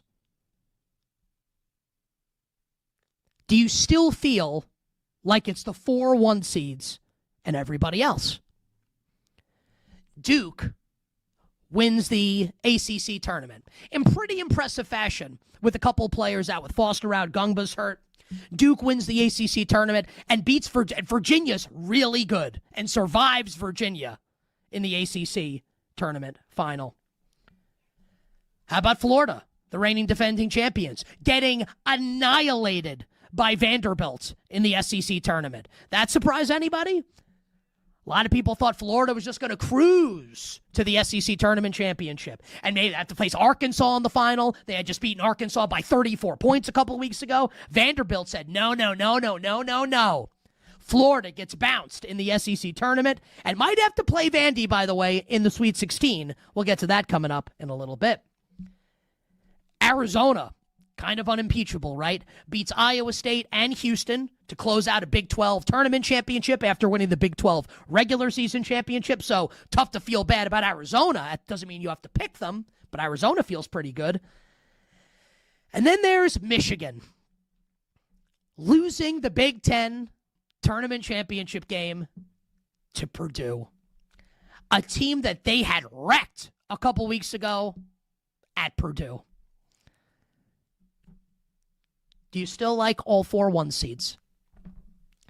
Is it still the 4 1 seeds over the field?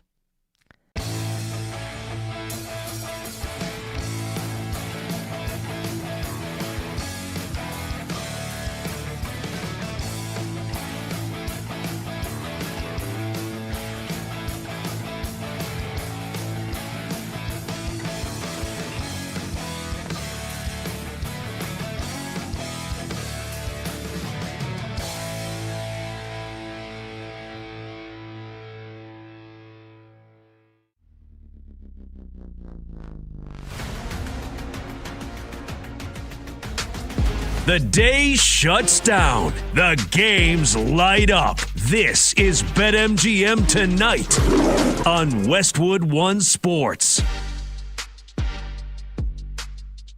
Hey-o! Welcome on back. BetMGM Tonight, Westwood One Sports. I'm Pat Boyle, and the phone number to join the show is 310-840-4910. That's 310-840-4910. This is BetMGM Tonight on Westwood One Sports. We're brought to you by BetMGM.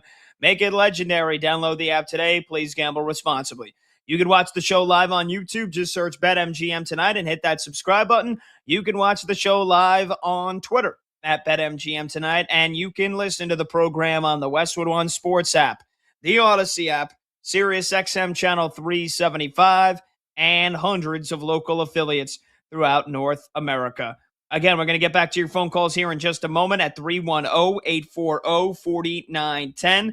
Just really quickly, giving you an update here on the sporting world on this Monday night. It's kind of the calm before the storm, where March Madness kicks off and completely takes over the world. But we've got a busy night in the NBA, and we got the second semifinal in the World Baseball Classic going on right now, entering the final 3 innings.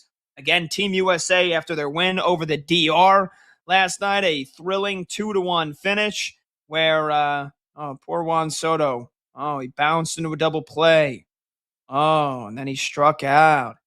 Oh, big 0 for 4. A big 0 for 4. For Juan Soto, indeed.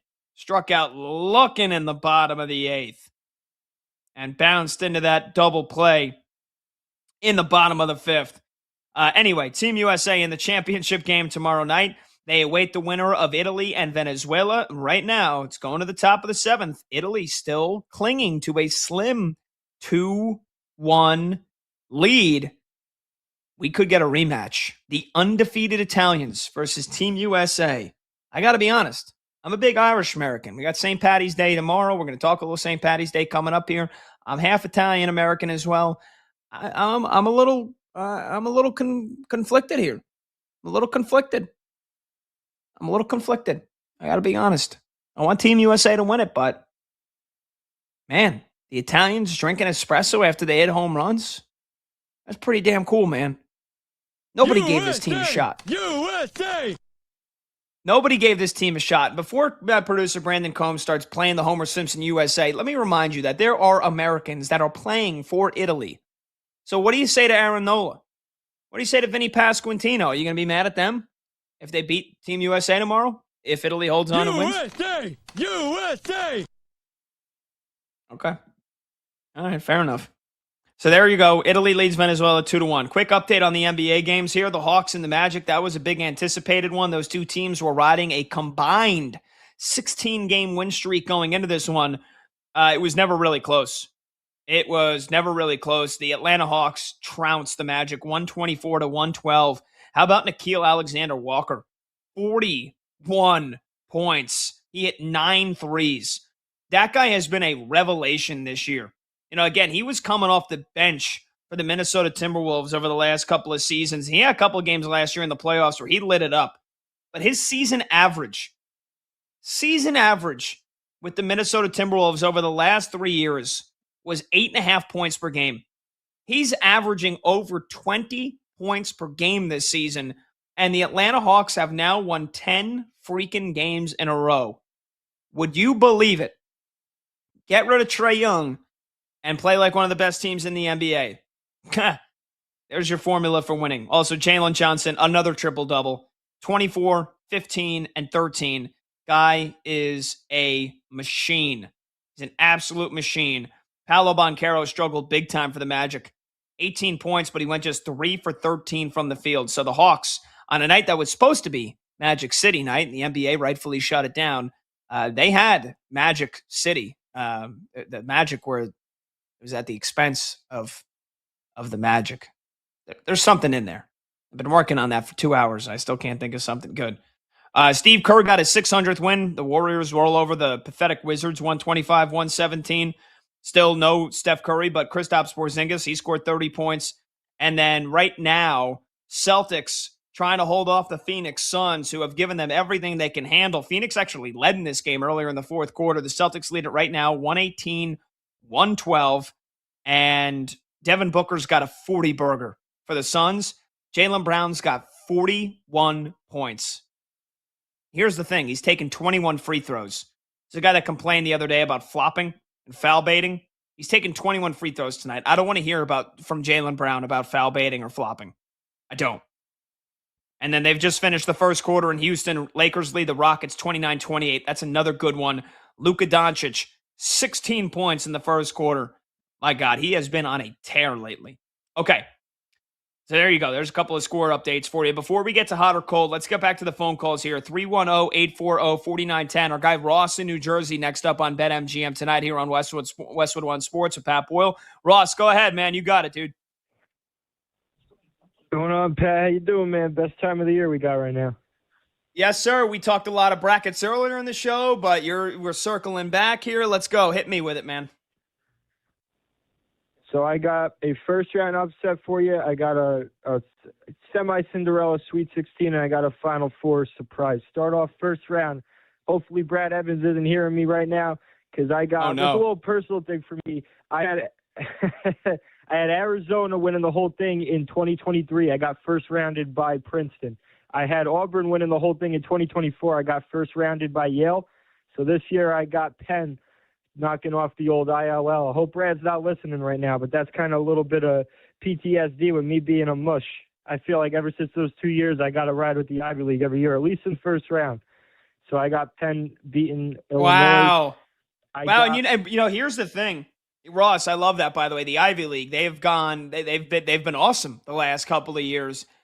My brother works at Yale, and they've been the best team in the Ivy League all year. So, I was watching the last couple of those games, and I was like, dude, this team's good. This team's got a chance to pull off an upset. And then they literally choke away the Ivy League championship yesterday to UPenn. But, like you said, the Ivy League, man, the nerds, they normally get their revenge. They have their day come March Madness. So, if they were to beat Illinois, oh, boy. I don't know. Brad might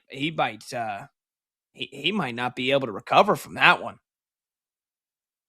What do you say, streaking in the mosh pit or whatever it was? I don't know, man. I was looking for the Jersey teams at first because, we got St. Peter's, with obviously Princeton too, FDU, believe it. I didn't see any Jersey teams. They got a couple locals, Hofstra and Queens.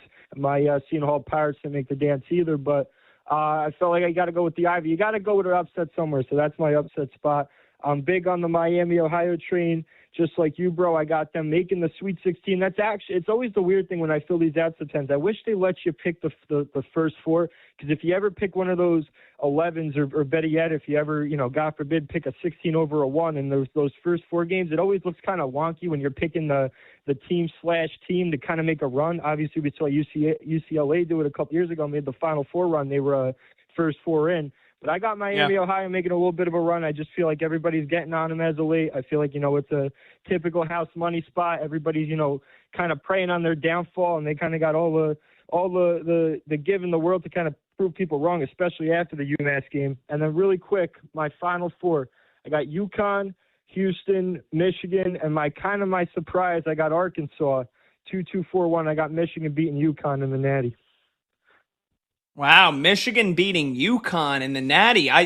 Ross, I love the Miami, Ohio pick, by the way. And I feel like, again, I feel like I heard a good couple of people like on TV, and I was listening to Westwood One Sports earlier today, and I've taken in some social media, obviously. And I feel like it's the classic, there's confirmation bias either way you want to see it. I think some people are like, oh, everybody's on Miami of Ohio because they're 31-1 and they're such a great story and they've gotten it. And then I hear some people that are like, oh, Miami, nobody wants Miami of Ohio to win. It's like, well, I feel like I'm hearing very conflicting things here. I don't know. Maybe people are just spending too much time in their own vacuums and their own silos. But I like the pick. I think they're a good team. I don't think you go 31-0 by accident. I don't care how weak you think the conference is. And Akron's in that conference too, and they beat them. That Final Four is bold, man. You're going UConn. You're not worried at all about how mediocre they've been the last several weeks here? Let me tell you something, bro. One last thing on the Miami, Ohio thing, too. I think you got to put some value, especially this time of year, the fact that a lot of those wins, especially recently, were late. They were kind of 2-3 point margins, and they won those games late, and that's kind of how you win these games this time of year. As far as UConn goes, I look at that East region. You just got a plethora of all-time winning coaches. You got Izzo, you got Patino, Cronin, obviously. I heard you guys' discourse about what a Cronin-Hurley matchup would look like, but nobody – Bill Self, another one, yeah, but nobody has done more winning as of late than Dan Hurley, winning 2 of the last 3. And even last year, they were the closest team, aside from Houston in the Natty. They almost knocked out Florida, what was it, round of 32? They almost slipped Florida in the bud right away. That game was down to the, waning seconds, and people kind of looked at last year as a bit of a down year as well. So when worst comes to worst, I look at Hurley as kind of a big game riser. How could you not after what he's done these last couple of years? And honestly, that kind of goes hand in hand with my Arkansas pick. Part of that's being, I don't know if anybody brought this up, last time you had multiple teams from the same conference in the Final Four was 2015. So I was looking at Zona in that same region. I was like, all right, I got to kind of spread this out because I had Houston already.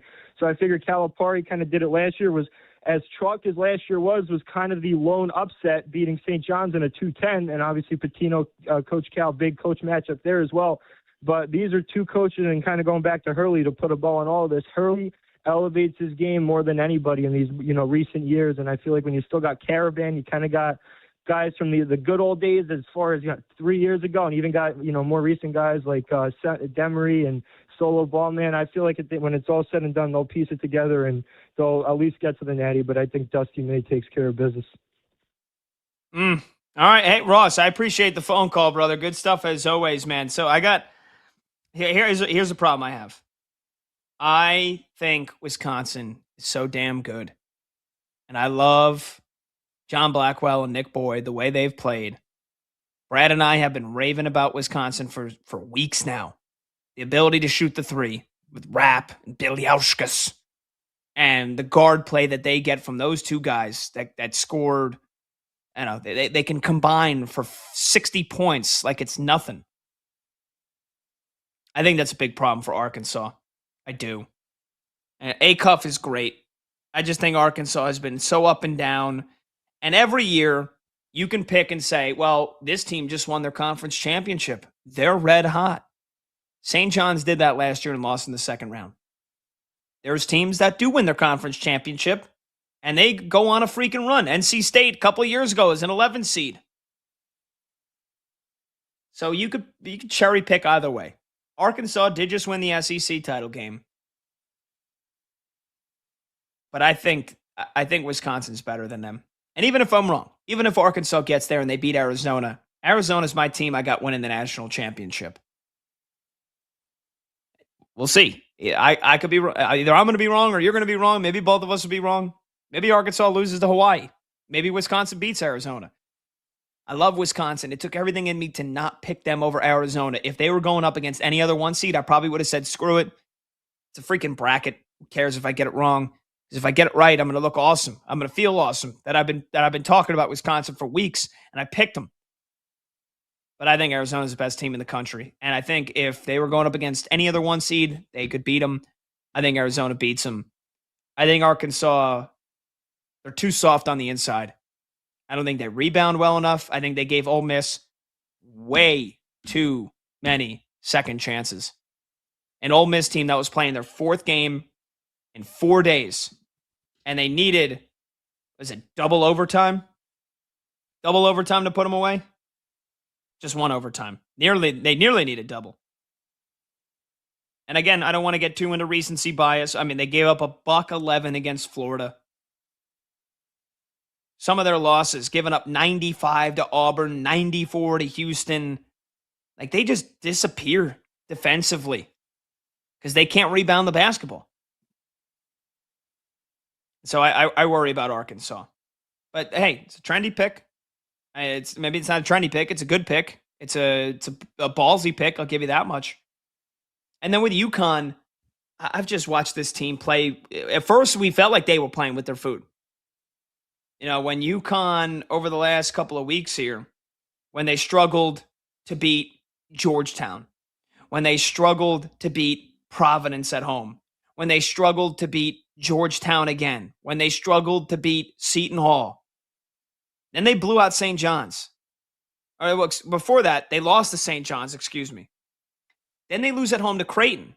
And it's like, all right, maybe this team's not playing with their food. Maybe they're just not as good as we thought they were. You know, earlier in the season, when they beat BYU and they only lost to Arizona by 4, they beat Illinois, they beat Kansas, they beat Florida, they beat Texas. They start off 22-1, and it's like, wow, this team is utterly dominant.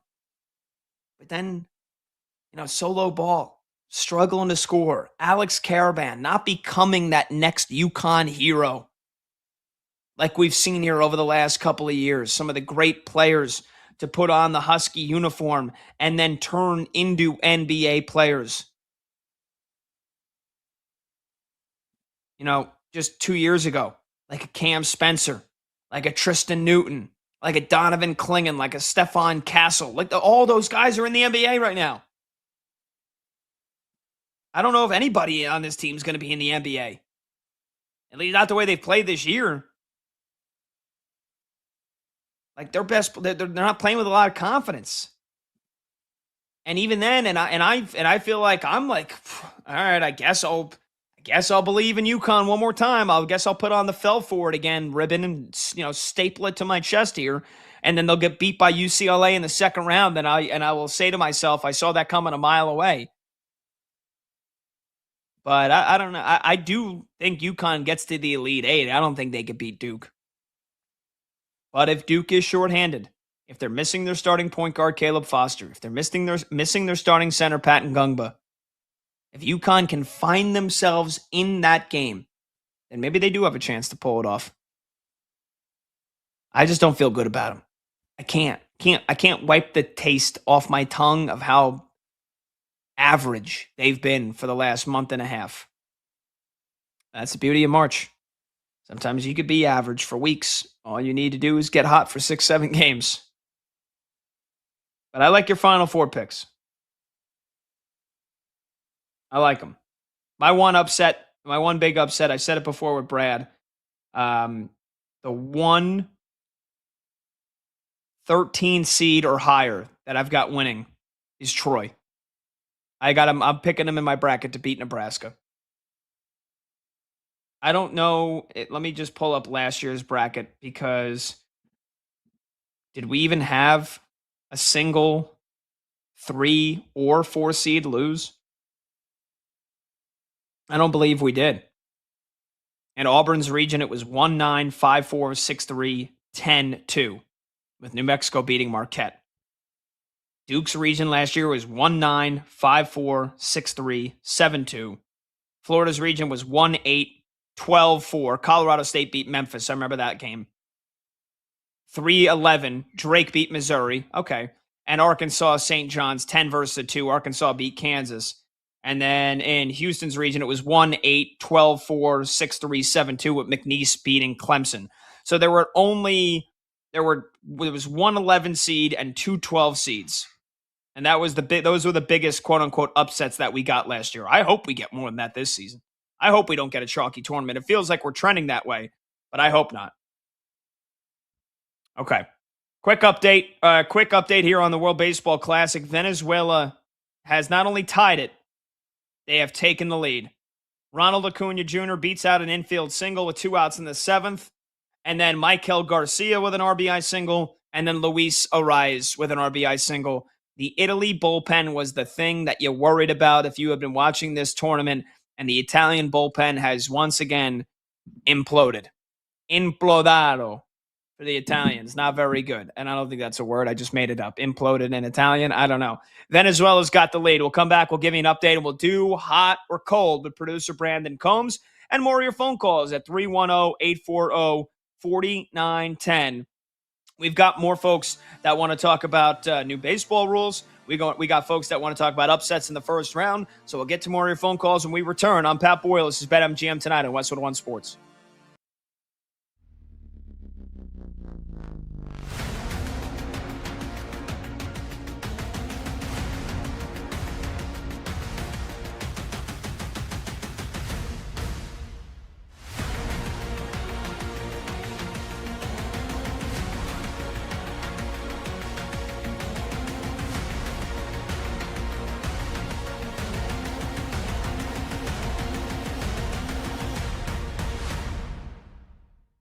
It all just kind of lands to me like this A.J. Brown trade is going to happen. Like, what is the motivation for these reports to get out that the Eagles have turned down a couple offers already, unless what their MO is to coax a better offer from someone else? Like, what's the motivation?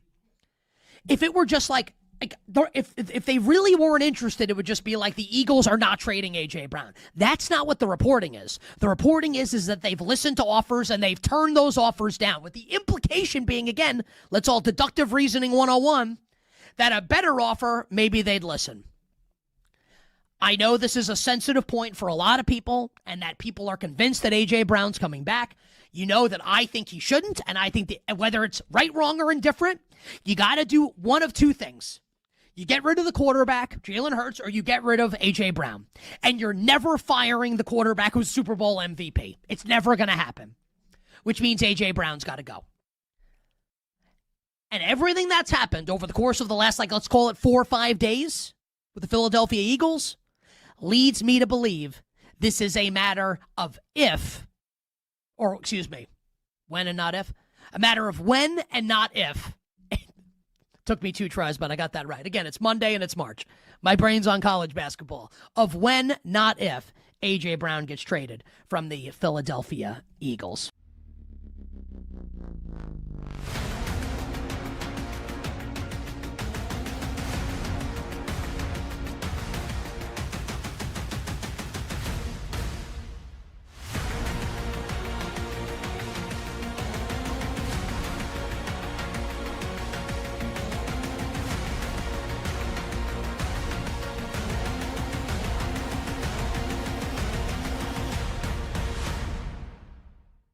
The 4 top teams are the field, something we talked about 2 weeks ago.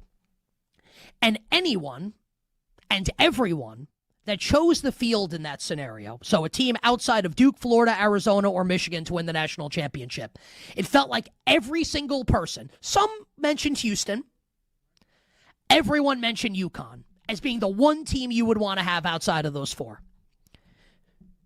How do you feel about UConn now? I am in no way, shape, or form saying that UConn can't get there. Of course they can. Like UConn, when UConn plays at its best, can beat anybody. Danny Hurley's a championship coach. You know, you drop the regular season finale against Marquette, which is absolutely brutal, and St. John's wins the Big East regular season as a result, and then the Johnnies run them off the floor in the Big East championship game. How you feeling about UConn right now? Could UConn lose to UCLA? How about another question involving the Huskies? What if it's UConn against Tom Izzo and Michigan State in the Sweet 16? with Jeremy Fears. And I'll tell you what, all of UConn's guards better wear cups in that game because he's coming to kick you in the junk. That's his favorite thing to do. Who wins that game? Izzo or UConn? Oh, it is fascinating.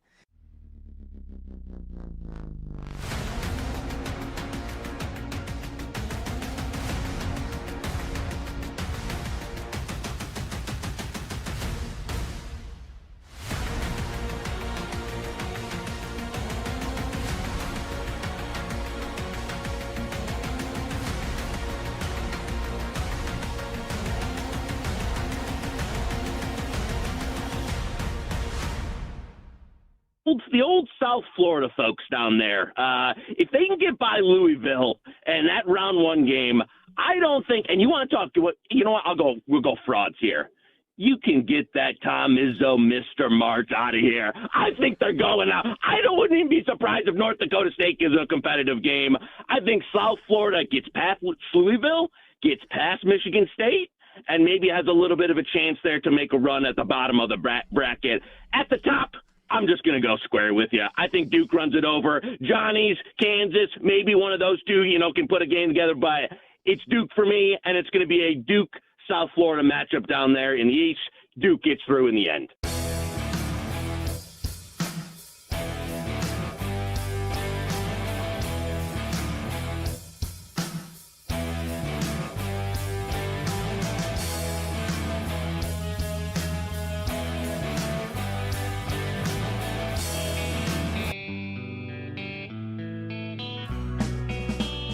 When the game goes live, the conversation turns up. BetMGM Tonight continues now. Welcome on back to BetMGM Tonight here on Westwood One Sports. I'm Pat Boyle. The phone number to join the show is 310-840-4910. That's 310-840-4910. Let's get right to your phone calls here before we hit some hot or cold. We're talking all things March Madness, any predictions you have for your brackets, any upsets you have, Cinderellas. You want to tell me your Final Four, your national champion. We'll take it, 310-840-4910. And anything World Baseball Classic. Venezuela just produced a big comeback here, trailing 2-1 for most of the game against Italy. They now lead it 4-2, going to the bottom of the seventh. Michael Lorenzen, who was initially supposed to start the game, and then Francisco Cervelli, the manager, went to Aaron Nola. He brought in Lorenzen after him. Well, Lorenzen has given him up on a bunch of singles here. An infield single from Ronald Acuna, really what kept this inning alive and allowed the Venezuelans to then take the lead. That was the big moment. So we'll see if Italy can make a comeback here. But let's get back to the phones. George is in Florida next up on BetMGM Tonight here on Westwood One Sports. George is on line one. Go ahead, George. George, you there? All right, George going once, George going twice, and George is sold. Let's move on. Eli is in Wisconsin next up on BetMGM Tonight here on Westwood One Sports. Eli, go ahead, man. You got it.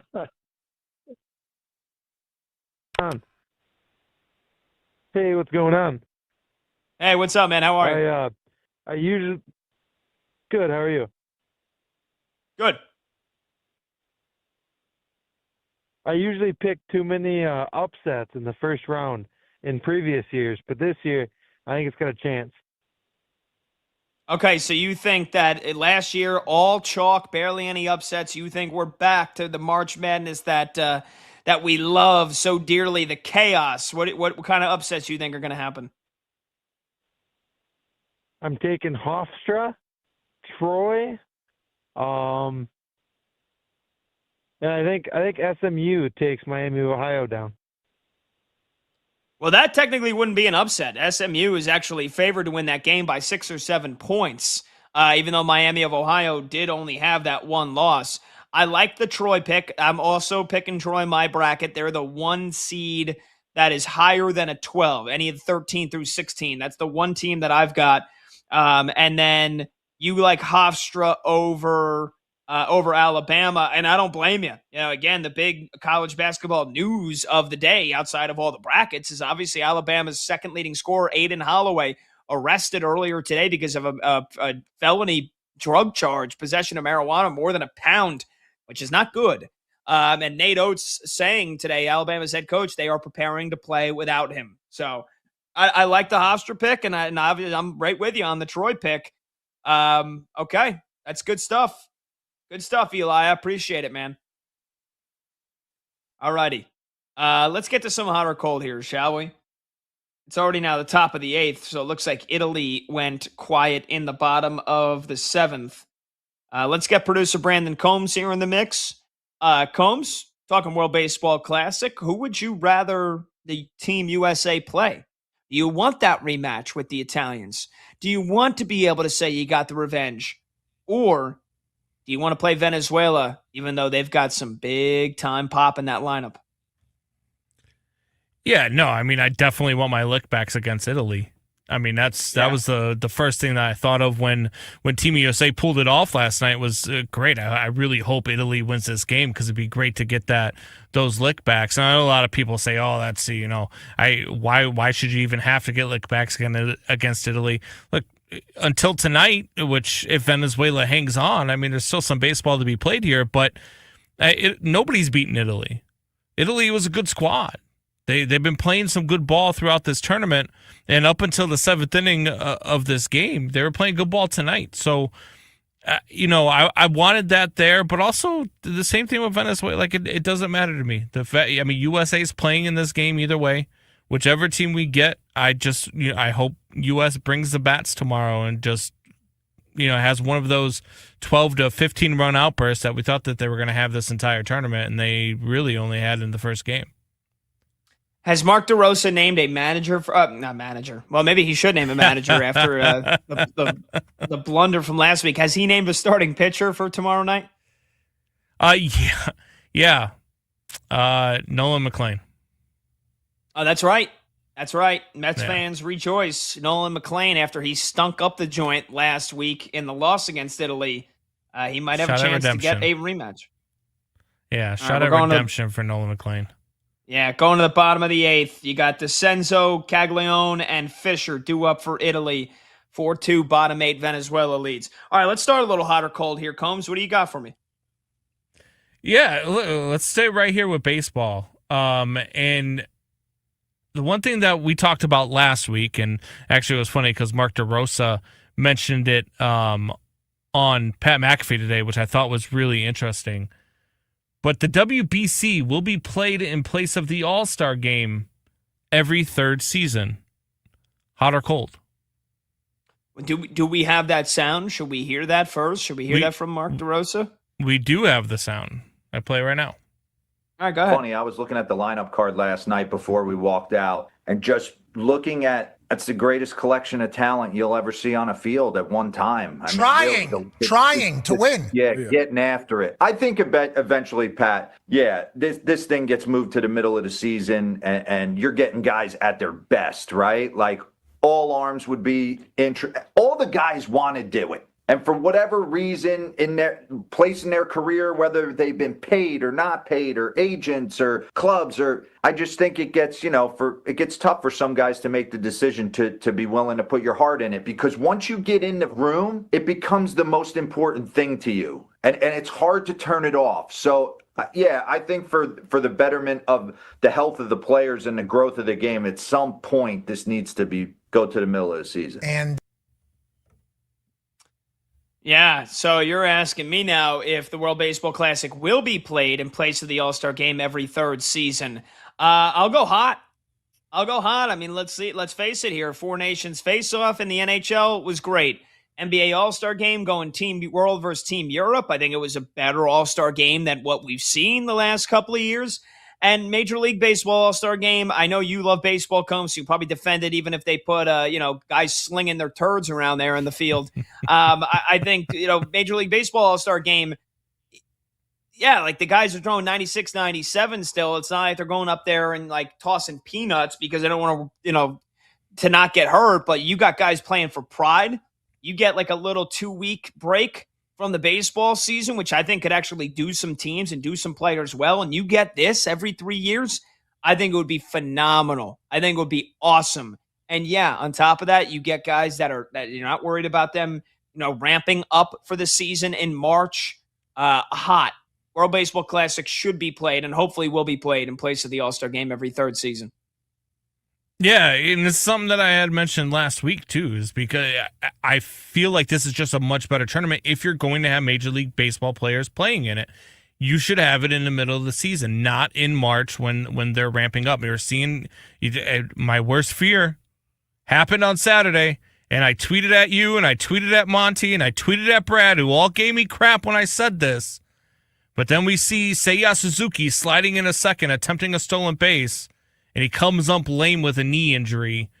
Don't know how much time he's going to be missing, whatever the case is. But usually if you hurt your knee that bad that you're limping off, a non-contact, it's never a good thing. So I think that, doing this in the middle of the season when guys are going all out, when their bodies are used to going all out as opposed to ramping up, I think it's just the way to go. I think it makes more sense for Major League Baseball. You get that 2-week break. You already have a week off for the All-Star game, so it's just another week. And, I don't think it makes that big of a difference. So I would be excited to see this thing played in the middle of the season in place of the All-Star game. Yeah, I agree. But yeah, tough for Seiya Suzuki. Sorry. We'll have every team but the Cubs players eligible to participate. It's not just the Cubs. Kyle Teal, the catcher for the White Sox, going to miss the first 6 weeks of the season. I know this isn't a team that's vying for a playoff spot, but this is a young team that's trying to gel, trying to get together. And now one of the premier pieces of their lineup and the guy who controls their pitching staff is going to be out for 6 weeks. It's tough, man. And a hamstring injury with a catcher, it might even be longer than 6 weeks. What are you going to do, though? You're going to tell guys you can't play? If they want to play for their country, then, you got to let them play. That's why you move to the middle of the season, when your bodies are ramped up. Do you think the injuries will happen less frequently? Okay. Well. Yes. Completely. 110%. All right. I got one for you. I talked about it earlier. ABS, automated ball strike, the basically robot home plate umpire, should be fully implemented in Major League Baseball, and not just what it's going to be this year where you get 2 challenges. ABS should be fully implemented all the time in Major League Baseball, hot or cold. So I'm cold on ABS should be fully implemented because I think it should be automated strike zones. You know what I mean? Because if you do the ABS, you're going to have guys tapping their helmet on every pitch, on every call. So at that point, you might as well just implement the automated strike zones, right? Oh, that's what I mean. Maybe umps. I'm using the wrong wording for it. Automated strike zone is what I'm saying. Yeah, the automated strike zone should be implemented fully. The ABS is just it's a challenge system. It's basically, you will know it well, right? Because it's basically the tennis form of a challenge where they get it down to, I think, 1/100th of a centimeter or whatever the case is. I love that. I love the fact that you could challenge it. I think it's going to hold a lot of umpires accountable. It's also going to humble some of these umpires. When they see how bad their calls are, it's really going to humble them. Hopefully it helps. I think it might help in a way as well. It might, the umps that actually care might try to get better, and that'll be fun to watch. But I'm all for robot, and I know Monty hates this. But I'm all for it because a bad zone changes the outcome of a game. Not just on the final strike of the game like it did last night, which it did. It took an opportunity away from the Dominican Republic, but good call, Blue. Thank you. Appreciate you. I don't. If you're going to have the ABS, you might as well just have the automated zones because a bad zone, it changes your approach at the plate. If you're calling balls that are 4 inches outside, now I have to swing at balls that are 4 inches outside because I don't know what you're calling a ball and what you're calling a strike. It changes my approach at the plate. It also changes the pitcher's approach. If you're giving me 4 inches off the plate, guess what I'm taking? 4 inches off the plate. And I'm going to keep pounding it there until you stop calling it a strike. So it changes approaches. It changes the at-bats. It changes the outcome of games. It changes situations where it could be, instead of where it gets called strike 3, and it could be runners on first and third with 2 outs in the 9th inning, and instead it ends a game, that changes the outcome of a game. And regardless of what happened throughout the night before, whether or not you were hitting, whether or not it just takes that one hit in the 9th inning. That's the beauty of baseball. You don't get to hold on to the ball. You don't get to run out a clock. You don't get to do any of that. You have to pitch to me. You have to get all 27 outs. And when you're given that 27th out, it changes the outcome of a game, and that's bad for baseball. And that's why we need the automated strike zones full time. Okay. I agree with you. I agree. You want to do one more? Yeah, let's do one more. Let's go to college basketball. VCU is going to upset UNC. And I don't know, that last caller got me fired up. Maybe not Illinois, maybe the other team. Illinois may not get there, but maybe I've got UPenn. VCU upsetting UNC and Illinois. Hot or cold? Man. I'll go cold. I think they beat UNC, but I don't think they beat Illinois. From what I've seen from VCU this year, they're a very balanced team. They've got some good wins, but they really haven't had any big wins down the stretch here. And in non-conference play, they kind of lost every time they stepped up to play a power conference team. They lost to NC State. They lost to Vanderbilt. They lost to St. Louis twice. And then they got lucky that Dayton knocked St. Louis out. Even though VCU was most likely going to be a tournament team either way, I don't see how their resume was that great. But, again, I'm not on the committee. This team dies. They don't die. They live at the free throw line. They get to the free throw line a ton. They also foul a ton. But they've got balanced scoring. They do run up a small lineup, though, so they can get beaten by a team that's got size. And that is where Brad keeps saying it all year. Illinois is the longest team in the country. I feel like that could be a nightmare matchup for VCU. But then again, we've also seen it. Illinois gets beaten by teams that have really good guard play. So VCU has that. They don't have a lot of size. Kind of would be a clash of strengths versus weaknesses. I just think North Carolina, there's people that are going to say, oh yeah, UNC because it's UNC, and they're going to bet the brand, and they're going to pick the brand in their bracket. And I think that North Carolina has not been the same team without Caleb Wilson, and I think they are hot or cold. So I think VCU can definitely beat North Carolina. I would be shocked if they beat Illinois. I still think Illinois' floor is very high. I just think their ceiling has started to shrink now. But I'd be surprised if VCU gets to the Sweet 16. So I will go cold. Yeah, the guard play of VCU is what gets me, and it's not so much VCU beating Illinois that I'm banking on. It's Illinois beating Illinois that I'm banking on, because that's how Illinois loses their games, is they beat themselves. They have tough night shooting. They have a propensity to when they are having a tough night shooting to just keep hucking it up. Instead of trying to slow down the pace, instead of trying to do, they get out of their rhythm, they get out of their game, which is what they do best, which is slow down the game, which is what you should do if you're not hitting all of your shots, and they reverse that mojo. So I don't know. I just have this feeling VCU is going to the Sweet 16. Okay. All right, very good. Well, hey, you got to have some stones, Combs. Big stones, Combs. You got to have some stones somewhere, and VCU is the spot where you're headed. We'll take your final phone calls when we return. 310-840-4910. That's 310-840-4910. It's last licks for the Italians. Bottom of the ninth, they trail 4-2. And they've got D'Orazio, Nori, and Antonacci due up. We'll see if they can tie it or if it'll be Team USA versus Venezuela in the World Baseball Classic Championship tomorrow. Maybe we can finish off a little hot or cold as well, because I got some St. Patty's Day questions with my namesake holiday kicking off in just over an hour from now on the East Coast. I'm Pat Boyle. This is BetMGM Tonight here on Westwood One Sports.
take and the bet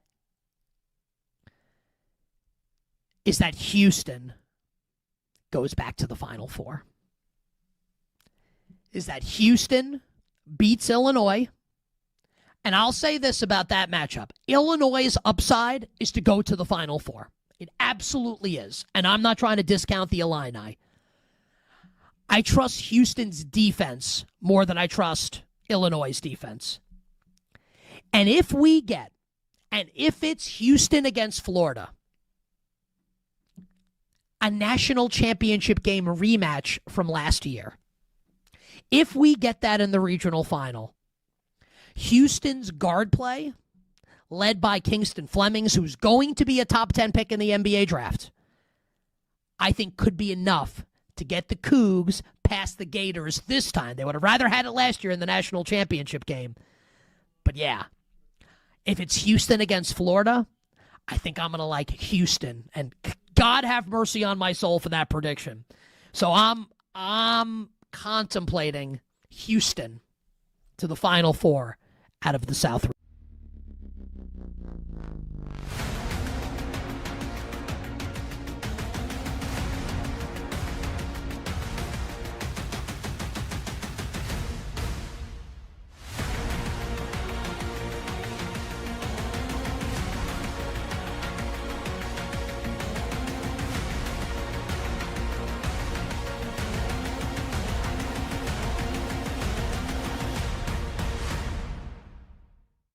I wanted to give out a couple of my early bets for the first round of the NCAA tournament. And we'll reiterate some of these on Wednesday. And not all of these have been placed yet by yours truly. But this is kind of where my head is at the moment right now as it concerns betting first round games in the tournament. You know, it should go noted for people. Joey Knish, who joined us last hour on the show, is a professional bettor. I am not. So when Knish says that he thinks Miami, Ohio is going to be the public dog, and everyone's going to love Miami, Ohio, and he thinks SMU is going to stomp him out, it goes noted that the pro bettor likes SMU, and me, the non-pro bettor, likes Miami of Ohio to cover. Make of that what you will. I do like North Carolina against VCU, even without Caleb Wilson for Carolina. I still like the Tar Heels to get past A-10 champion VCU. I like Georgia against St. Louis. I do not like the way St. Louis ended the season, losing to Dayton in the A-10 semis. Georgia minus 2.5 against St. Louis. Bennett Sturts in Iowa money line against Clemson. And just from being on social media last night and seeing a bunch of people I really respect, it feels like they all like Kansas against Cal Baptist. That number's up to 14.5. Good enough for a bunch of pros. Good enough for me. Rock Chalk Jayhawk KU against Cal Baptist.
Late games, loud opinions, and money time moments. BetMGM Tonight rolls on.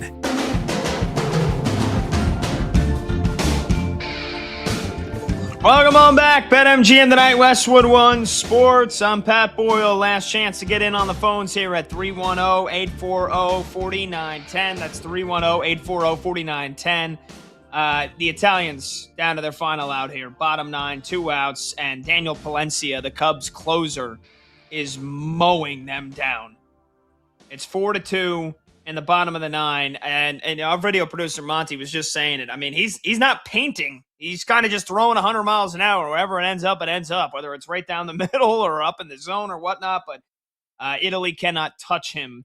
He's gotten 2 quick outs, and it's down to Antonacci here for the Italians.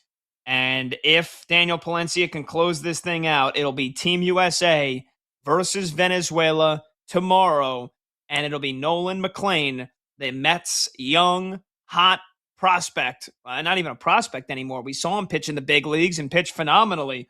And it's not a shot at redemption because he got lit up by Italy. But it'll be a shot at redemption either way. He'll have a chance to pitch USA to World Baseball Classic glory tomorrow. And we are maybe another pitch or two from it being official. USA versus Venezuela. Keep you posted as soon as it goes final here on the show. Really quickly, let's get you an update on some NBA scores here. Halftime in Houston, the Rockets lead the Lakers 57-51. Luka continues his, I don't know, what would you call it, post-separation surge. I mean, the guy basically announced that he's gotten divorced, and he's just been on an absolute tear. He's got 23 points at the half. LeBron's only got 4 points. Nobody else for the Lakers has double figures. And Luka's single-handedly keeping the Lakers in the game. Kevin Durant's got 16 for the Rockets. Jabari Smith has 13. But Luka's now averaging 33 points per game with 8 rebounds and 8.5 assists, and he's shooting 47% from the field this year. Just absolutely incredible. Now, and what I said after the separation, I mean, he's in a custody battle he's trying to get his 2 daughters, who I believe live in Slovenia, or he's not married. But yeah, he has 2 daughters with his former fiance, and they just separated. So I guess they never technically got married, but they got separated. I don't know. I mean, it feels like he's if he wasn't playing well, maybe that's what it was because of. But now, because it's kind of like being finalized, I don't know. Luka's been on a freaking heater lately, so I don't know what you would attribute it to. All right, it's over. Palencia strikes out Antonacci, and Venezuela is going to the championship game tomorrow night. It is set. Team USA versus Venezuela tomorrow night, 8 o'clock Eastern in Miami. We'll have you covered throughout the game with the updates. But there you go. Ronald Acuna Jr., Michael Garcia, Jackson Churio, Luis Arias, this incredibly talented lineup with a weak bullpen, not the back end, weak middle bullpen. We'll go up against Team USA. We'll see if Nolan McLean can get it done. And Aaron Judge and Bryce Harper and Bregman and all the USA greats, they better freaking win the game tomorrow. Really quickly, then, second quarter in Los Angeles. Clippers lead the Spurs. It's now tied 37-37. San Antonio on an 8-0 run to start the second quarter. I did say that the play I liked was the Clippers team total under. They scored 37 in the first quarter because, of course, they shot 5 of 8 from deep. But they've gone scoreless here in the first 2.5 minutes of the second. So there is that.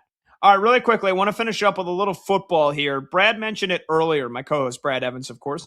But in the last 2 hours, I do solo. Juwan Jennings, still a free agent. I don't think he's coming back to the Niners. I think it would have happened already. They have added to the receiver room. Remember last week, they signed Mike Evans. That was their big one. And now they're adding in some secondary and tertiary options here for Brock Purdy. They get Christian Kirk on a 1-year deal for just, I believe it was $6 million, if that. So the Niners get Christian Kirk there. And again, they're gonna depart ways. They're gonna part ways with Brandon Ayuk. John Lynch already said he's played his last snap as a Niner. Remember, he tore his ACL in the middle of the 2024 season.